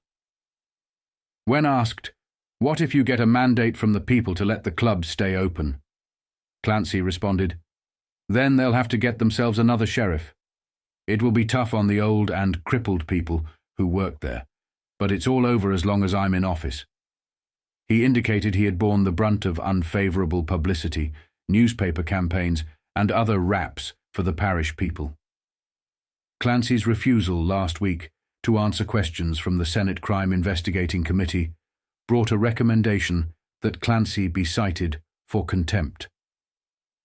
The sheriff's closing order had an immediate effect on the kingdom. All the casinos closed last night, with only the dining rooms operating. Clancy said the casinos had put a lot of people to work and brought a lot of money into the parish, and the parish people had condoned them for years. New Orleans, January 31st, Associated Press. The New Orleans States reported that 25 dice dealers and other employees of Jefferson Parish gambling spots applied today for unemployment compensation. Gambling spots in unincorporated portions of the parish were closed last night on orders of Sheriff Frank Clancy. The unemployed casino workers are eligible for payments up to $25 per week for periods varying with their length of employment, the states said. Clancy talked with an open frankness about the big casinos, which caused Senator Estes Kefauver, committee chairman, to comment, "There is more gambling in the outskirts of New Orleans than in Nevada, where gambling is legal." Clancy stated, "They'll go to jail if my order isn't carried out. I'm going to enforce it as long as I'm in office." He continued, "They are welcome to get a new sheriff. I'll just own my porch there and take it easy." He pointed to a partially finished house he is building on his efficient cattle farm. If Clancy backs up his words with action, the big multi-million-dollar-a-year casinos like the Beverly Club, Club Forest, Old Southport Club, and others will be out of business. The Beverly Club, which Kefauver's committee spotlighted at its hearing here last week, is partially owned by New York gambler Frank Costello. Dandy Phil Castile is the manager, and Gretna, Louisiana-based Vice Lord Carlos Marcello, also has ties to the club. Kefauver called Marcello one of the principal criminals of the United States. The complete disappearance of gambling in Jefferson Parish outside the jurisdiction of New Orleans marshals of the parish towns is possible, Clancy said. "I won't interfere with the incorporated towns. They have home rule, and it will be up to the marshals to decide whether they want gambling." Gretna, the parish seat and headquarters of Marcello and J.J. Fogarty, was not affected by Clancy's order. City Marshal Beauregard Miller could not be reached for comment, nor could Castile or operators of the other casinos. Iberia DA to take notice of corruption, New Iberia, Louisiana, January 31st, Associated Press. Iberia Parish District Attorney L.O. Picott of Franklin said today, "I am certainly going to take notice of the charges of graft and corruption in Iberia, as disclosed by the Kefauver Crime Investigating Committee." Picott said he expected to make a full investigation of these charges. Volunteer witness Warren J. Moiety of New Iberia testified before the Crime Committee in New Orleans last week that vice conditions controlled politics in the parish and that an organized shakedown of slot machine operators was being made. As a result of his testimony, the committee asked Sheriff Gilbert Ozen and City Marshal Howard LeBove to appear for questioning. Both officials complied, but both denied payoffs. The sheriff and marshal said slot machines were operating and that zoned prostitution was tolerated. Carlos Marcello refused to answer any questions during the committee hearings, often responding with no comment, a total of 168 times. When asked about his citizenship, he declined to cooperate, similar to other mobsters like Joe Adonis and Russell Bufalino, who falsely claimed to be born in the United States. Authorities, however, began digging into their backgrounds, uncovering the truth behind these lies. In 1951, during his own hearings, Frank Costello, frustrated by repeated questions about his finances, simply got up and walked away, the only mobster to do so. While others pleaded the fifth, Costello's defiance highlighted the growing tension between the government and organized crime. The looming threat of deportation was a significant concern for these mobsters, and it resurfaced during the Kennedy years, and again in 1958 and 1959 during further investigations into organized crime. Questions arose about why figures like Tommy Lucchese, Frank Costello, Vito Genovese, and Carlos Marcello had not been deported. This next article details the fear these mobsters felt when the possibility of tougher deportation laws emerged. At that time, America exerted significant influence over Sicily, controlling the island through financial aid and by supporting mafiosi to combat communism. However, when certain mobsters were deported, they reorganized the Sicilian Mafia in the image of its American counterpart, expanding narcotics, prostitution, and other rackets. After Kefauver's hearings, Frank Costello faced the serious threat of deportation. He looked his lawyers, two of the most powerful in America at the time, George Wolfe and George Levy, straight in the face and told them that if they did not resolve this issue, they would be fired. For Costello, deportation was simply not an option, not even for a figure as powerful as him. Despite considering these lawyers as brothers, he made it clear they would be dismissed if they failed to fix this one issue. Fortunately for them, they managed to resolve the matter and avoid deportation. By February 3, 1951, this fear was becoming a reality, with figures like Joe Adonis and others facing deportation. This article captures the historical context and the chilling consequences that followed. Deportation Law to Battle Crime. By Charles B. Seib, INS Staff, Correspondent Washington, INS. Senate crime investigators suggested today that tighter deportation laws might help the United States weed out its criminals.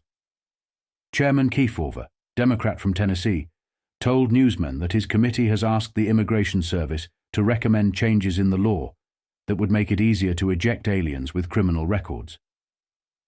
Kefauver said that the creation by a group of aliens of a criminal empire in South New Orleans, which is beginning to rival that of Al Capone, prompted the committee's interest in the deportation of undesirable foreigners. The senator said the inquiry to the immigration officials specifically asked why Carlos Marcello, whom he mentioned as one of the leaders of the New Orleans Empire, has not been deported, and what changes in the laws are necessary to take care of situations like his. According to Kefauver, Marcello came to the United States in 1910 from Tunis, Africa. Concerning Marcello's record, Kefauver said, "He served a sentence in Atlanta on a narcotics charge, had another conviction on a state charge, has substantial police record, and has his finger in various types of interstate and big-time criminal activities." Kefauver stated that Marcello and his brothers are building up a criminal empire in South New Orleans with connections and activities in other states, and continued, "This empire is substantial, influential, and well-financed. We want to put people on notice that we are serious about dismantling this criminal outfit in South New Orleans." Marcello is one of 9 additional recalcitrant witnesses against whom the committee decided Monday to ask for contempt of Congress citations. He refused to answer questions at a recent hearing in New Orleans. Kefauver said that if men like Marcello can remain in the country, we must need a change in the law. On February 6, 1951, various judges began to dismiss charges brought against mobsters during the Senate hearings, including contempt charges. One notable case involved Harry Russell, a gambler from Chicago and Miami, who was acquitted of 60 counts by a court-directed ruling. This article delves into Russell's history and the judge responsible for his acquittal. The judge's name was prominently printed, with the headline, "Acquits Gambler," subtly putting him on blast. At the time, the public began to scrutinize judges who were lenient with mobsters.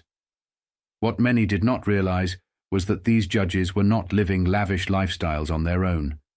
They were being lavishly compensated by organized crime. Mobsters provided them with everything from trips to casinos and brothels to luxury vacations, boxing matches, and even yachts. Some judges' daughters had their weddings paid for by the Mafia. This article reveals who the judge was and the mobsters he was planning to let off. On 60 counts of contempt, Washington, February 5th, United Press. Harry Russell, a gambler from Chicago and Miami, won a court-directed acquittal on 60 counts of contempt of Congress today in a decision that may challenge the successful government prosecution of some 75 other pending contempt cases. Federal Judge F. Dickinson Letts ruled that Russell was privileged to remain mute on constitutional grounds of possible self-incrimination when he refused to answer questions posed by the Senate's Special Crime Investigating Subcommittee. The spurned questions dealt with the 59-year-old Chicagoan's connections with the Miami Beach S&G gambling combine and his acquaintanceship with a long list of underworld characters. Judge Letts delivered the court-directed verdict before Russell's attorney could even open the defense. While Russell was charged with 60 counts of contempt, each carrying a maximum penalty of 1 year's imprisonment and a $1,000 fine, he reportedly refused to answer 107 of the committee's questions. Crime Committee Chairman Kefauver, a Democrat, said it is unfortunate that the verdict cannot be appealed. However, he refused to interpret it as the final ruling on nearly 20 contempt cases brought by his group. The Justice Department declined to comment on the ruling, pending a close study of the decision. After giving his verdict, Letts, an Iowa Republican who has been on the federal bench since 1931, called the jury back into court and dismissed it. 18 other contempt of Congress cases have been initiated by the Crime Subcommittee, including those against Chicago gambling chief Anthony J. "Tony" Accardo, Joe Adonis, New York operator, Jack I. Dragner, West Coast racketeer, Sheriff Frank J. King, Clancy, of Jefferson Parish, Louisiana, Carlos Marcello, reputed head of the New Orleans underworld, and Dandy Phil Castile, a gambling associate of Frank Costello. Another 57 contempt cases were brought by the House Un-American Activities Committee. Several more were brought by the House Lobby Investigating Group and the Senate Foreign Relations Subcommittee, looking into charges of communist infiltration in government, spearheaded by Senator Joseph R. McCarthy, a Republican from Wisconsin. Legal experts considered Letts's decision to be in line with recent Supreme Court rulings that the Fifth Amendment against self-incrimination applies to witnesses before a federal grand jury and an Immigration Service inspector.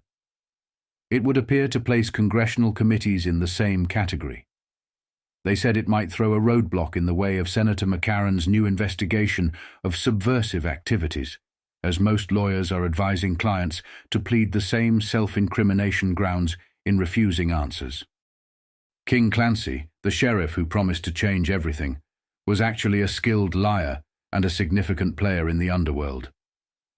Senator Toby, recognizing Clancy as a major threat and deeply corrupt, boldly vowed to oust him.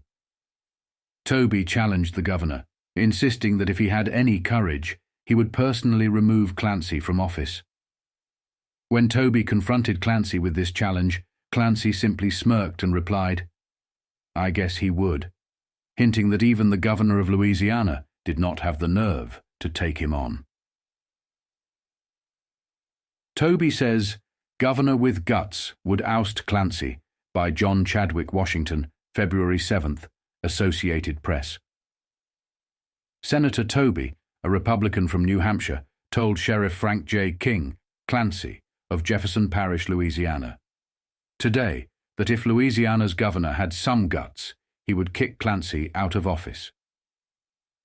Toby's outburst followed testimony by Clancy before the Senate Crime Investigating Committee, in which Clancy admitted that he had broken his oath of office by failing to enforce anti-gambling laws. Clancy is a political power in Jefferson Parish, which adjoins New Orleans. He has been sheriff since 1928. "If you had a governor who had some guts, he would kick you out of office, wouldn't he?" Toby demanded of the stocky, ruddy-faced sheriff. "I guess he would," Clancy agreed. "Then he hasn't any, has he?" Toby persisted. "I wouldn't say that," Clancy replied. "Well, you wouldn't have much respect for him, would you?" Toby asked. Clancy murmured something about not wanting to say anything disrespectful about the governor. As the sheriff hesitated, Toby said he gathered that Clancy would not want to say he would not respect the governor. Clancy was silent, and then Toby snapped, "All right, I'll say it then." Toby did not mention Louisiana's governor, Earl K. Long, by name. The governor is a brother of the late Huey P. Kingfish Long, former governor and senator. Earl Long is also an uncle of Senator Russell Long, a Democrat from Louisiana. At a committee hearing in New Orleans on January 26th, Clancy refused to answer many questions on the grounds that he might incriminate himself, and the crime investigators promptly voted to ask the Senate to cite him for contempt of Congress. Prior to today's hearing, which was arranged at Clancy's request, the sheriff said he was ready to answer anything, and the committee decided to give him a chance to prove it. The grey-haired witness, dressed in a dark brown suit and a bright-figured tie, said he also thought something ought to be said in fairness to Jefferson Parish, adding that it is not as bad as it sometimes has been portrayed. Senator Toby broke in sharply to ask Clancy if he were up here to defend Jefferson Parish or to tell us about your income and what you've been doing. "I'll have to defend myself," Clancy replied. He added that he did not want to say that Jefferson Parish was free of crime or anything like that. But as far as gambling in Jefferson Parish is concerned, he said, it has been going on for hundreds of years. Clancy said he presumed that any man running for office, at least up to the present time, unless he has allowed for it, could not be elected. He went on to say that gambling places in the parish give employment to more than 1,000 persons, a lot of them old and underprivileged people who could not get other jobs. Clancy said that today, however, work is more plentiful, and the continued operation of the gambling places is unnecessary to provide employment. Toby broke in again to note that gambling was illegal in Louisiana, and that Clancy, as a sheriff, had taken an oath to enforce the law. "Did you do it?" Toby demanded. "I can't say that I did," Clancy replied. "Then you have broken your oath of office?" Toby persisted.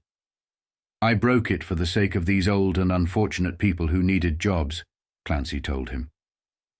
Clancy said, however, that this committee has shown me more gambling than I knew of in Jefferson Parish. And, referring to the lid he has clamped on gambling in the unincorporated parts of the parish since the committee recommended contempt action against him, Clancy said, "I thought it was time now that some of these places be converted to other uses." He said he believed the people who had been employed in them could now find work in defense plants. He listed 2 casinos, the Beverly Club and the Club Forest, as among the places that have been closed by his edict. Committee Chairman Kefauver, a Democrat from Tennessee, asked him whether the Billionaires Club in Gretna, Louisiana, also had been shut down. Clancy said it had not, because his order did not apply to incorporated towns in the parish. His policy, he said, is to let the chiefs of police run their own municipalities. "But you have concurrent jurisdiction in Gretna, don't you?" Toby asked. Clancy said it was a legal question, but added, "That's the chief of police's duty." "But you have sworn to uphold the law, and you haven't done it," Toby said. "That's right," Clancy agreed. The Beverly Club, which Clancy said has now been closed, is owned in part by Frank Costello of New York. Others described by the committee as partners include dandy Phil Castile and Carlos Marcello, whom Kefauver has referred to as one of the nation's worst criminals. Lush gambling casinos continued to operate openly in the parish, while Kefauver's committee was in New Orleans for 2 days of hearings as part of its nationwide investigation of organized crime. Upon the committee's return to Washington, it promptly voted to ask the Senate to cite Clancy for contempt of Congress. Upon conviction, contempt is punishable by up to a year in jail and a $1,000 fine. Dismissal by a district court on Monday of a contempt indictment against gambler Harry Russell apparently had not changed Clancy's mind about telling what he knows. Shortly after the committee asked the Senate to cite Clancy for contempt, he clamped the lid on gambling in the unincorporated parts of his parish, closing the casinos and removing slot machines. He also sent word to the crime committee that he would like to testify. He told reporters before leaving for Washington that he was now ready to answer anything they ask. He said his new ban on gambling was going to stick as long as he was sheriff, and that he was through taking the rap for these people. Kefauver telegraphed Clancy that the committee was willing to give him another chance to answer questions, provided he came to Washington at his own expense. "After your testimony has been given," Kefauver wired him, "the committee will determine whether or not to proceed with a contempt citation against you on the basis of your New Orleans testimony." At the committee's New Orleans hearing, Kefauver had given Clancy a tongue-lashing. "If there is any citizen of the parish that testimony should not tend to incriminate," Kefauver said, It should be the sheriff. The headlines continued the next day, with the Tampa Tribune on February 8, 1951, carrying a bold message, "Do you have the guts?" This stirred even more shockwaves and heightened the urgency to address the crime in New Orleans. For the first time, there was a new focus on the criminal activities in Louisiana and neighboring states. Arkansas had Oni Madden, one of New York's most powerful gangsters, come into the South, who was also aligned with Carlos Marcello, while Florida was linked to Santo Traficante, who was believed to be hiding out in Cuba. Attention was increasingly drawn to organized crime, their gambling operations, and the politicians they influenced. Louisiana Sheriff admits Governor Long probably lacks guts to kick him out. Sheriff Frank J. Clancy, AP wire photo. Clancy blistered by Senator Toby as political vermin. Washington, February 7th, AP. Sheriff Frank J. King, Clancy of Jefferson Parish, Louisiana, admitted to the Senate Crime Committee today that Governor Earl Long of Louisiana would probably fire him if the governor had some guts. In his testimony, Clancy acknowledged that he permitted wide-open gambling and banked $78,000 himself in the last 4 years on horse racing and other bets. Forcing a bleak grin, the ruddy-faced sheriff sat through a blistering tirade by Senator Toby, RNH, who said it was disgusting that political vermin like Clancy could hold office. Guesses so Clancy's domain, a little county known as a parish, adjoins New Orleans. If you had a governor who had some guts, he would kick you out of office, wouldn't he? Toby roared. I guess he would, Clancy replied hoarsely. At Baton Rouge, Louisiana, Governor Long shrugged off Toby's accusation. I have no right to kick, Governor Long said. That's up to the district attorney or the people. It would take a special session of the legislature. Why don't you resign? Why don't you resign? Resign and let someone take over who has guts. Don't you feel guilty as hell? Aren't you a little ashamed of yourself, Clancy? Can you look him in the face? At night, can you look your grandchildren in the face? Toby demanded. Well, Clancy mumbled, it wasn't the thing to do. Toby snorted. Hell, it's disgusting that a man like you can continue in office, he said. What is America coming to? In between Toby's outbursts, Clancy offered a formula on how to win at the races. That came when Toby demanded, how can you explain the fact that most people lose at the racetrack, but you came away with $78,000 in 4 years? Well, said Clancy, they play all the races. I just bet on the last race or the last 2 races. Puzzled, Chairman Kefauver asked, what's the difference between the first race and the last race? Well, Clancy said, if you play the first race and get hooked, you stay for the rest of the races and usually lose. If you play the last race and win, you go home a winner. Calls It Tragedy spectators in the hearing room greeted Clancy's answer with a burst of laughter, but Toby snapped, this is not comedy, this is tragedy. The sheriff said he sometimes got tips on races from stable boys and jockeys. He said they sometimes came to him for money when they were broke. Here you are, the sheriff sworn to uphold the law, Toby said, and playing gambling games you took an oath to abolish, and you made $78,000 in 4 years. No wonder you sit there and say it's a good world. That may be the way you put it, Senator. Clancy nodded amiably. And you sit there smiling, Toby said. I wish I could smile at such things. How do you do it? Well, Senator, maybe it's because I always try to smile. Wearing a dark brown suit, tan shirt, and bright red-figured tie, Clancy told the lawmakers he permitted gambling in his parish for the sake of old and unfortunate people who needed jobs in the casinos. Clancy blandly conceded that his office ran what amounted to an employment agency for gamblers. In fairness to Jefferson Parish, it's not as bad as it has sometimes been painted, Clancy said, going on for years. I don't want to say that Jefferson Parish was free of crime or anything like that. But as far as gambling goes, It has been going on for hundreds of years. The sheriff went on to say he guessed that any man running for office, at least up to the present time, unless he was for it, gambling, could not be elected. Employed 1,000, Clancy said gambling in the parish provided work for about 1,000 people, and collections from gambling houses went to charity and churches. He named Deputy Paul Cassine as one of the collectors. He said he had no idea how much had been taken in. The sheriff denied that he personally received any of the money and said he never accompanied his deputy on the collection rounds. "How do you check up on him?" he was asked. "The people who ask for contributions usually go with him." Clancy replied. "You mean ministers accompanied him?" "Oh no," Clancy said. "They never did." The sheriff said jobs in the gambling casinos went mostly to old and underprivileged people who could not get other jobs. Getting better now. But he said the employment situation in the parish is improving now, with work more plentiful, so the continued operation of the gambling joints is no longer needed to provide employment. Toby broke into note that gambling is illegal in Louisiana and demanded to know whether Clancy had carried out his oath to enforce the law. "I can't say that I did," Clancy replied.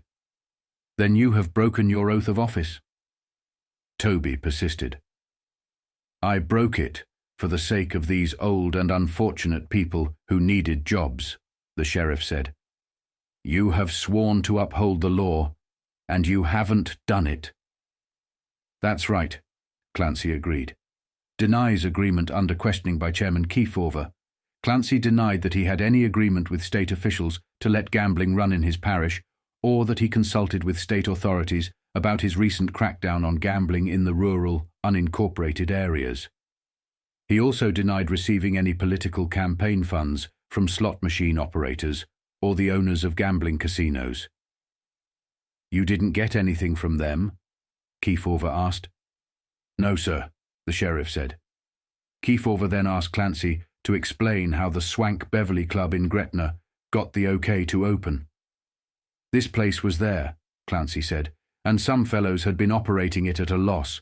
They were going to sell. Phil Costello asked me about taking it over. I said they would have to put some of our people to work. He did. I never heard any complaints from the people." Clancy said the Beverly Club is now closed. He said it is owned in part by Frank Costello of New York, with partners including Dandy, Phil Costello, and Carlos Marcello. Kefauver has described Marcello as one of the nation's worst criminals. 2nd Louisiana Sheriff promises no action New Orleans, February 7th, JP. While Jefferson Parish Sheriff Frank J. Clancy was promising the Kefauver Committee today he would clean up gambling in his parish, St. Bernard Parish Sheriff C.F. Dutch. Rowley said he is like the 3 blind mice about gambling in his parish. St. Bernard Parish adjoins New Orleans to the east, while Jefferson adjoins to the west. "I have no comment to make about what I'm going to do," Rowley said in an interview. "I haven't seen any gambling here yet. I am just like the 3 blind mice. I see nothing, I know nothing, I hear nothing." All this pressure was beginning to have an effect. On February 8, 1951, the Minneapolis Stop ran a headline, "Clancy Kingdom to quit gambling." Sheriff sees the light. Clancy's Kingdom to quit gambling. Minneapolis Star, Washington, D.C., Sheriff Frank J. King. Clancy told the Kefauver Senate Crime Committee on Wednesday the story of a famous Louisiana gambling parish just outside New Orleans, known as Clancy's Kingdom. He watched as Senator Kefauver, Democrat, Tennessee, the committee chairman, pointed him out on a chart as a principal in an organization labeled the Marcello Crime Dynasty of Louisiana and the Gulf Coast, with Carlos Marcello, a convicted narcotics trafficker, designated as the #1 man. Under relentless questioning, Clancy denied that any of his actions involved protection payoffs from gamblers. "Why do other people go broke betting while you always win?" demanded Senator Toby, Republican, New Hampshire, criticizing Clancy's consistent success at gambling. Clancy admitted that he had been wrong in permitting open gambling. He confessed that his strategy involved betting only on the last race or the final 2 races and relying on tips from stable boys and horse owners. This approach ensured that he could win without losing a significant amount. During recent hearings in New Orleans, Clancy was the first sheriff in the United States to refuse to answer the committee's questions. He appeared voluntarily to correct this mistake and clear himself of contempt charges. He became convinced on the witness stand that he should have closed all gambling houses in his parish, rather than just those outside the incorporated towns, following the Kefauver investigation. He promised to shut down all gambling operations by 6 p.m. on the day of his arrival, and with the guidance from the committee, to make Jefferson Parish a better place. Clancy discussed his salary of $1,800 a year and revealed that his income for the last 4 years had averaged between $20,000 and $50,000 annually. He also noted that $78,000 of this amount came from betting on horse races. In his 22 years as sheriff, Clancy had always insisted that gambling should be managed locally. However, he admitted he had broken this rule by allowing Dandy Phil Castile and Frank Costello from New York City to take over major gambling operations. With the advent of new job opportunities created by war plants, Clancy stated that gambling was no longer necessary for the local economy, and that he would stop it unless obstructed by Beauregard Miller, his political rival, and the Marshal of Gretna, the parish seat, where the largest casinos and the sheriff's office are located. Despite public pressure, it was clear that this was just a front, a strategic move to set himself up for another run at the election. On February 8th, the article reported Clancy's promise to quit his gambling habits. But by February 9th, another article revealed his plans to run again. This sequence of events clearly demonstrated his intention to stay in power and continue his reign of corruption. Clancy plans to run again. Sheriff called Political Vermin Scoffs at Retirement Idea New Orleans, February 9th. Jefferson Parish. Sheriff Frank Clancy, called Political Vermin by the Senate Crime Committee, arrived back home from Washington last night and said with a smile that he will make a personal inspection of his parish today to make sure the gambling lid is on tight. He predicted, "I'll be re-elected sheriff next January, even though he has halted gambling in his parish, notorious for its glittering, gaudy casinos." He scoffed at the suggestion he might retire. He plans to continue betting his special system on the racehorses. Clancy testified before the Senate committee on Wednesday that his special system had netted him $78,000 in the last 4 years. After refusing to testify before a Senate crime committee hearing here recently, Clancy went to Washington on Wednesday and detailed the gambling activities in his parish. He had been threatened with a Senate contempt citation for refusing to testify at the New Orleans hearing on the grounds that it might incriminate him. After Clancy spoke freely on Wednesday, the committee announced that he had purged himself of Senate contempt action. Clancy issued an order to close all gambling operations in the parish to his deputies in a telephone conversation from Washington late Wednesday. Asked about the severity of the gambling ban in his parish, referred to locally as Clancy's Kingdom, the sheriff replied curtly, "Everything's closed down and it's going to stay that way." Referring to individuals in his parish who might object to his order, Clancy said, "That's their hard luck. Everything was closed last night, and it had better be that way now." The nattily-dressed sheriff laughed when he was asked whether he planned to continue playing with the horses. "Yes, I'm going to keep at it." "You still plan to make money from betting?" a reporter asked. "Yes, you see, I just played the last 2 races. It is hard to lose that way. If you play the first ones, you lose what you win on the last ones." Meanwhile, the Citizens League of Jefferson Parish has made plans to meet on Sunday to map a fight for the recall of Clancy from office. The meeting was called by the Reverend E. V. Appling, pastor of Metairie Baptist Church. To obtain a recall election, the League must present Governor Earl K. Long with a petition signed by 25% of the parish's 32,016 registered voters. The prospect of a recall election apparently does not worry Clancy. He said he would win hands down in any recall election move that might be started against him. Clancy had no comment on the dressing down he received from Senator Tobey, Republican, New Hampshire, a member of the Senate Crime Committee who called the sheriff political vermin. Clancy returned to his ranch home at Kenner, Louisiana.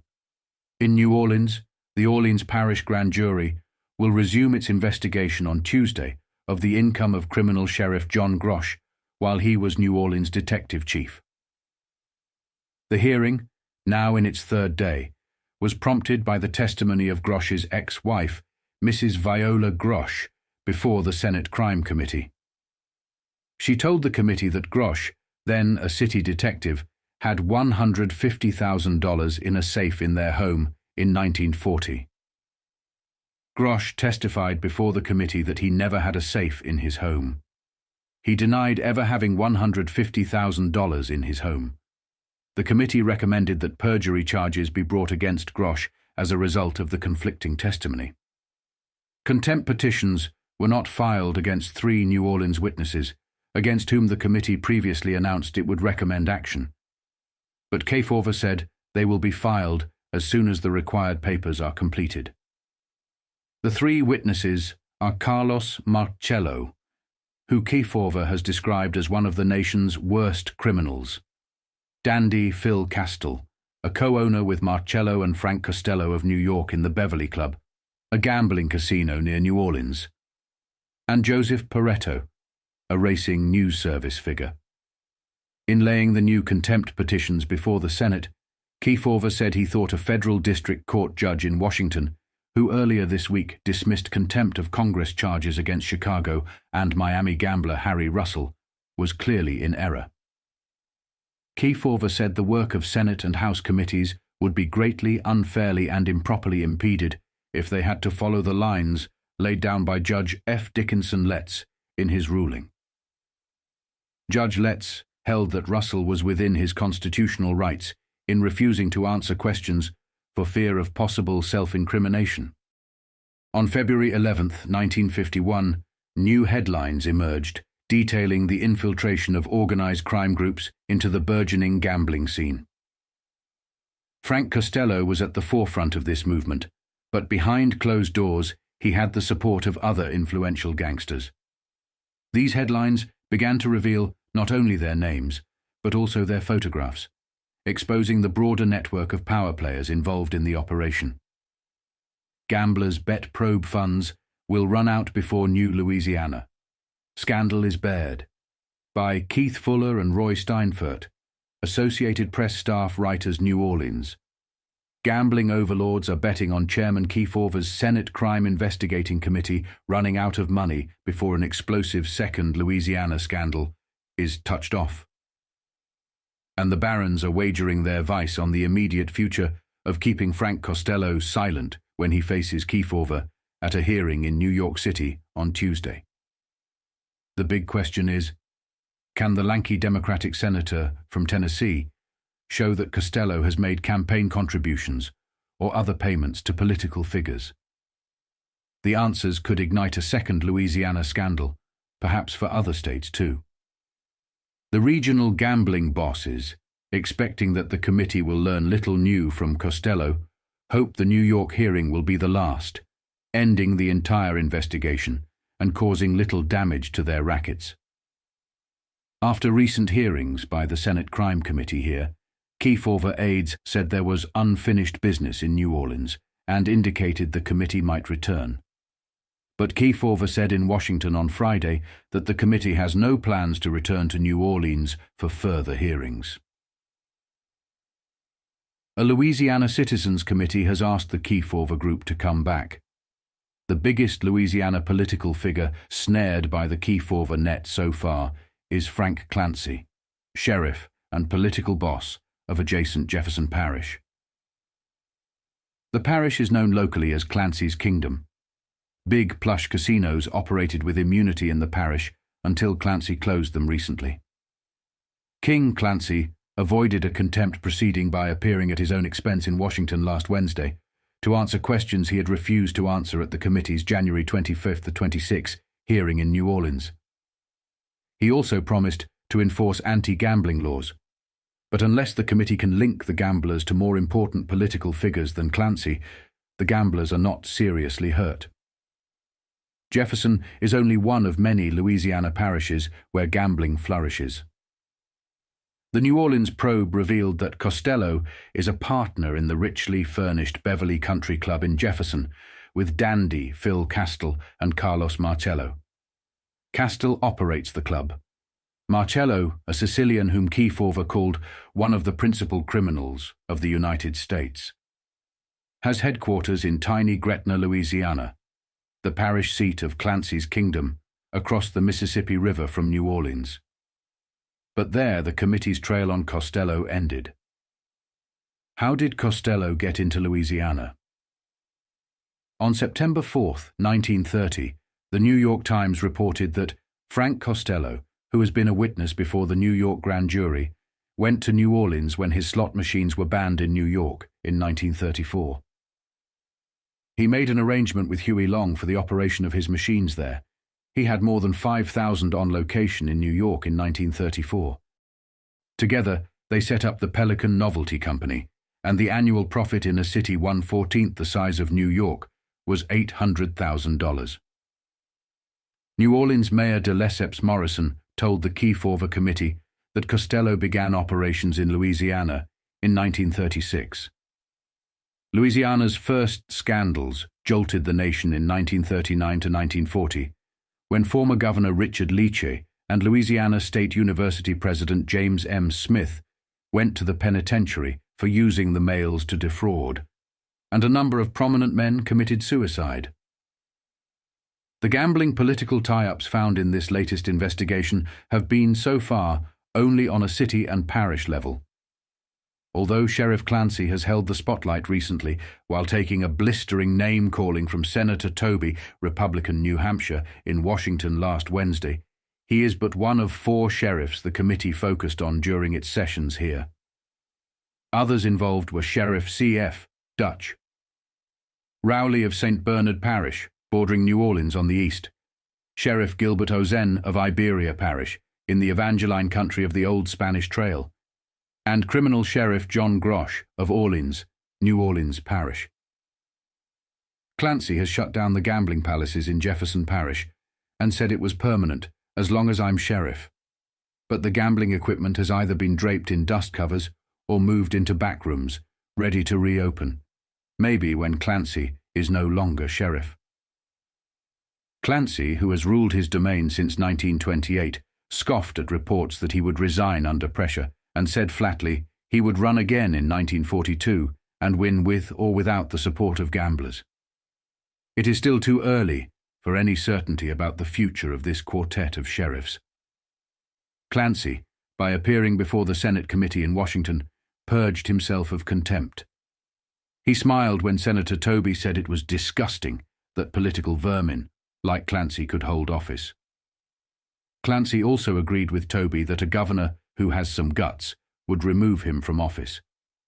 But at the state capitol in Baton Rouge, Governor Earl K. Long, brother of the late Senator Huey Long and uncle of Senator Russell Long, Democrat, Louisiana, commented, "I have no reason to kick, and it's up to the district attorney or the people." A group of ministers, who initially announced a plan to oust Clancy, have now reportedly decided to forgive the sheriff his 28-year blindness to gambling, in return for his word that the casinos will stay closed as long as he wears the badge.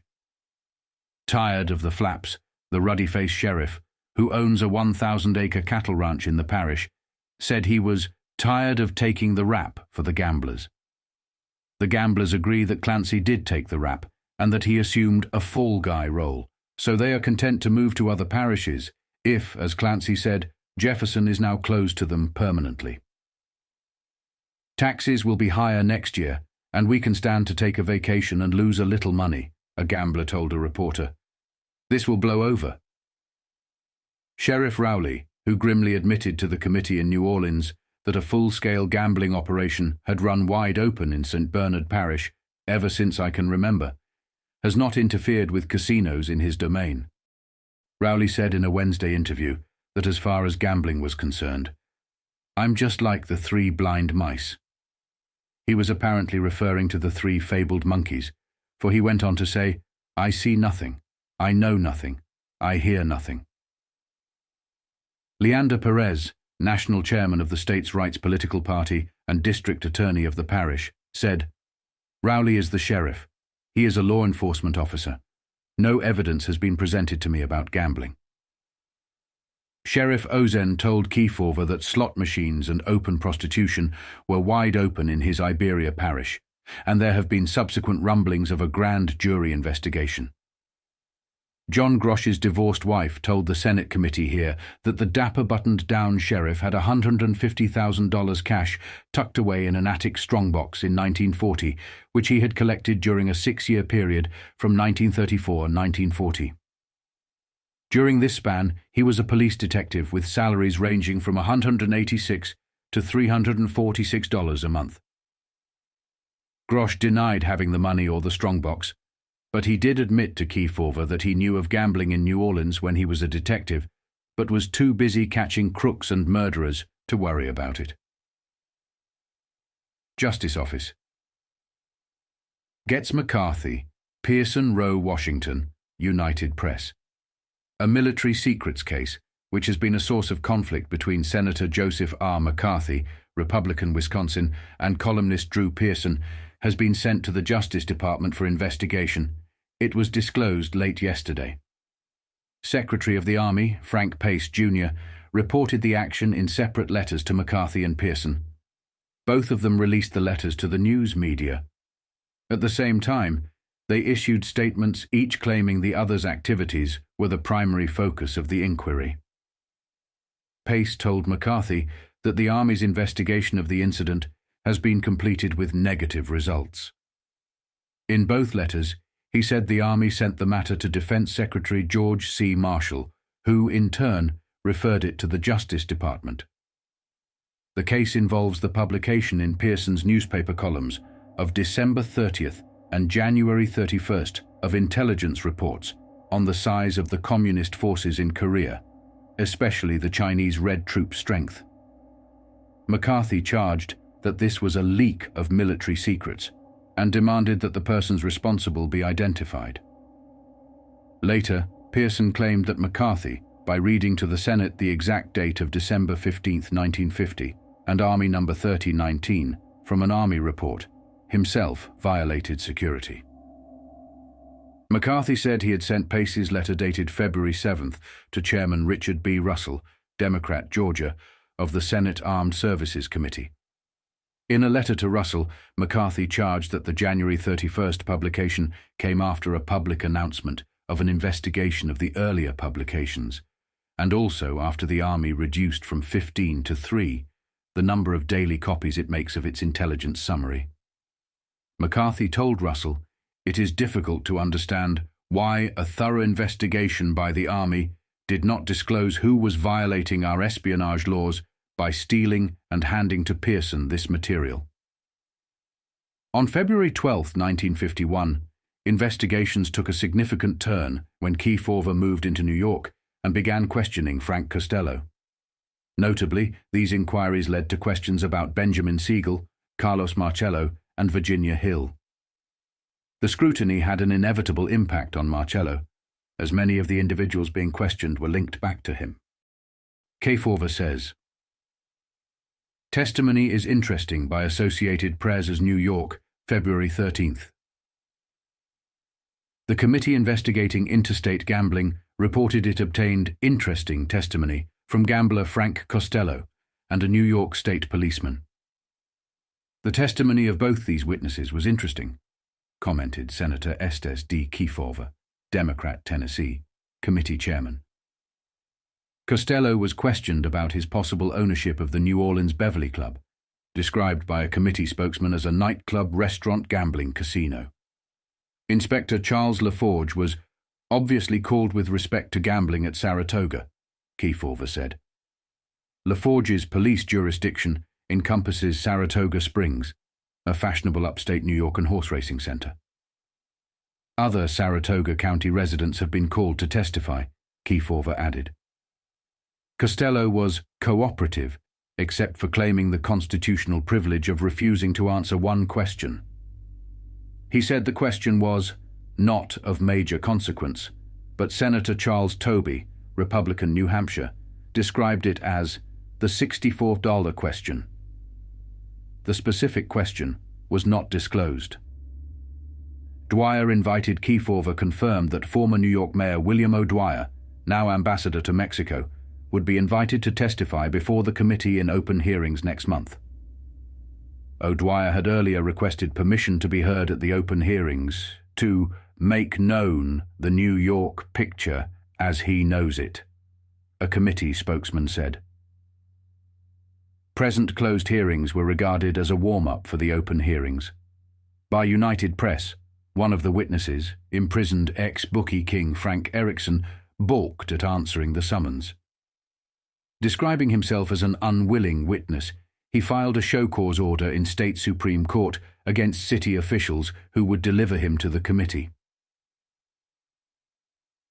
Politicians summoned. The initial group summoned by the committee also included James A. Leary, Republican County Chairman of Saratoga Springs, NY, and Arthur Leonard, Democratic leader there. Rudolph Halley, chief counsel for the committee, said the hearings were designed to get to the bottom of the New York story. The Kefauver committee may also hear from Virginia Hill, former girlfriend of slain mobster Benjamin Siegel, in its public sessions next month. Halley said she had been subpoenaed, but probably would not be called for the current closed hearings. Deport, the law-breaking aliens, says Senator by Scripps Howard. Newspaper Washington, February 13th. The Kefauver Committee wants to deport every alien who is connected with gambling or other criminal activities. Senator Estes Kefauver, Democrat, Tennessee, said his committee has already asked the Immigration Bureau to deport Carlos Marcello, who is a key figure in the ongoing inquiry into gambling in New Orleans. We have asked the Immigration Service to show why these criminal aliens have been allowed to remain here and prey on the American public, the senator said. Marcello and his brothers are, I am convinced, partners of Frank Costello of New York, and are involved in a racing wire service and other criminal activities. Marcello, Kefauver said, was born in Tunis, Africa, to Sicilian parents, and was never naturalized. He served one term in the federal penitentiary at Atlanta on a narcotics conviction, and was sentenced to Louisiana prison for extortion, but was pardoned by the late Governor O.K. Allen. The hearings into organized crime, particularly those conducted by Kefauver, began to face financial constraints. New Orleans gangsters and corrupt politicians knew that Frank Costello had significant information that could lead investigators straight back to Louisiana.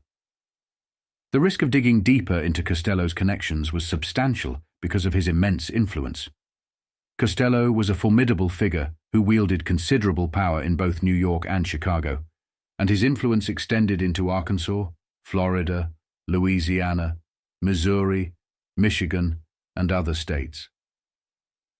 His reach was so extensive that he had a hand in shaping national politics, having played a role in corrupting Tammany Hall and even influencing figures like Franklin D. Roosevelt. For politicians, Costello was a key player with the potential to determine their path to the White House. If Costello were to speak, it could spell immense trouble for the gangsters in New Orleans. Despite the pressure, Costello adhered to the Code of Omerta, refusing to betray his political and criminal contacts. He went to great lengths to protect both, even at the risk of facing prison. After the hearings ended, Costello faced tax issues, various subpoenas, and legal battles over his refusal to testify before the Senate committees. This article detailing these developments was published on February 13th. New Orleans gamblers fear second scandal in Kefauver crime. Quiz New Orleans, February 12th, AP. Gambling overlords are betting that Chairman Kefauver's Senate Crime Investigating Committee will run out of money before a potentially explosive second Louisiana scandal is uncovered.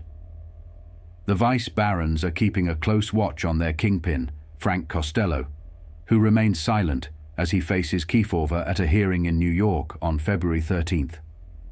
The big question is whether the lanky Democratic senator from Tennessee can prove that Costello and his associates have made campaign contributions or other donations to important political figures. Such revelations could ignite a second Louisiana scandal, potentially affecting other states as well. Regional gambling bosses hope that the committee will find little new information from Costello and that the New York hearing will be the last. They hope the Kefauver committee will exhaust its funds, ending the investigation with minimal damage to their operations. After a recent hearing by the Senate Crime Committee in New Orleans, Kefauver's aides indicated that there was unfinished business and suggested the committee might return to New Orleans. However, Kefauver stated in Washington that there are no plans to return for further hearings. The most significant political figure ensnared by the Kefauver investigation so far is Frank Clancy, sheriff and political boss of Jefferson Parish, Louisiana. Known locally as Clancy's Kingdom, the parish saw big, plush casinos operating with immunity until Clancy closed them last week. Clancy had dodged a hearing by appearing in Washington to answer questions from the committee. He also promised to enforce anti-gambling laws. Unless the committee can connect gamblers to more prominent political figures than Clancy, the gambling operations may not suffer significant harm. Jefferson Parish is just one of many in Louisiana where gambling flourishes. Kefauver's investigation revealed that Costello is a partner in the Beverly Country Club in Jefferson Parish, alongside dandy Phil Castell and Carlos Marcello. Castell operates the club, while Marcello, described by Kefauver as one of the principal criminals of the United States, is based in Gretna, across the Mississippi River from New Orleans. New Orleans Mayor de Lesseps Morrison told the Kefauver committee that Costello began his operations in Louisiana in 1936. The state's first major scandals occurred in 1939 and 1940 when former Governor Richard Leach and Louisiana State University President James M. Smith were imprisoned for mail fraud, and several prominent men committed suicide. Sheriff Clancy, who has ruled his domain since 1928, dismissed reports that he would resign under pressure and asserted he would run again in 1952, with or without the support of gamblers. A group of ministers who initially planned to oust Clancy have reportedly decided to forgive him his 28-year blindness to gambling, provided he keeps the casinos closed while he is sheriff. Sheriff C.F. Dutch Rowley of St. Bernard Parish admitted to the committee that gambling operations have been wide open in his parish ever since I can remember, and that he has not interfered with casinos in his jurisdiction. Sheriff Gilbert Ozen of Iberia Parish reported that slot machines and zoned prostitution were openly operating in his parish, and there have been rumblings of a grand jury investigation.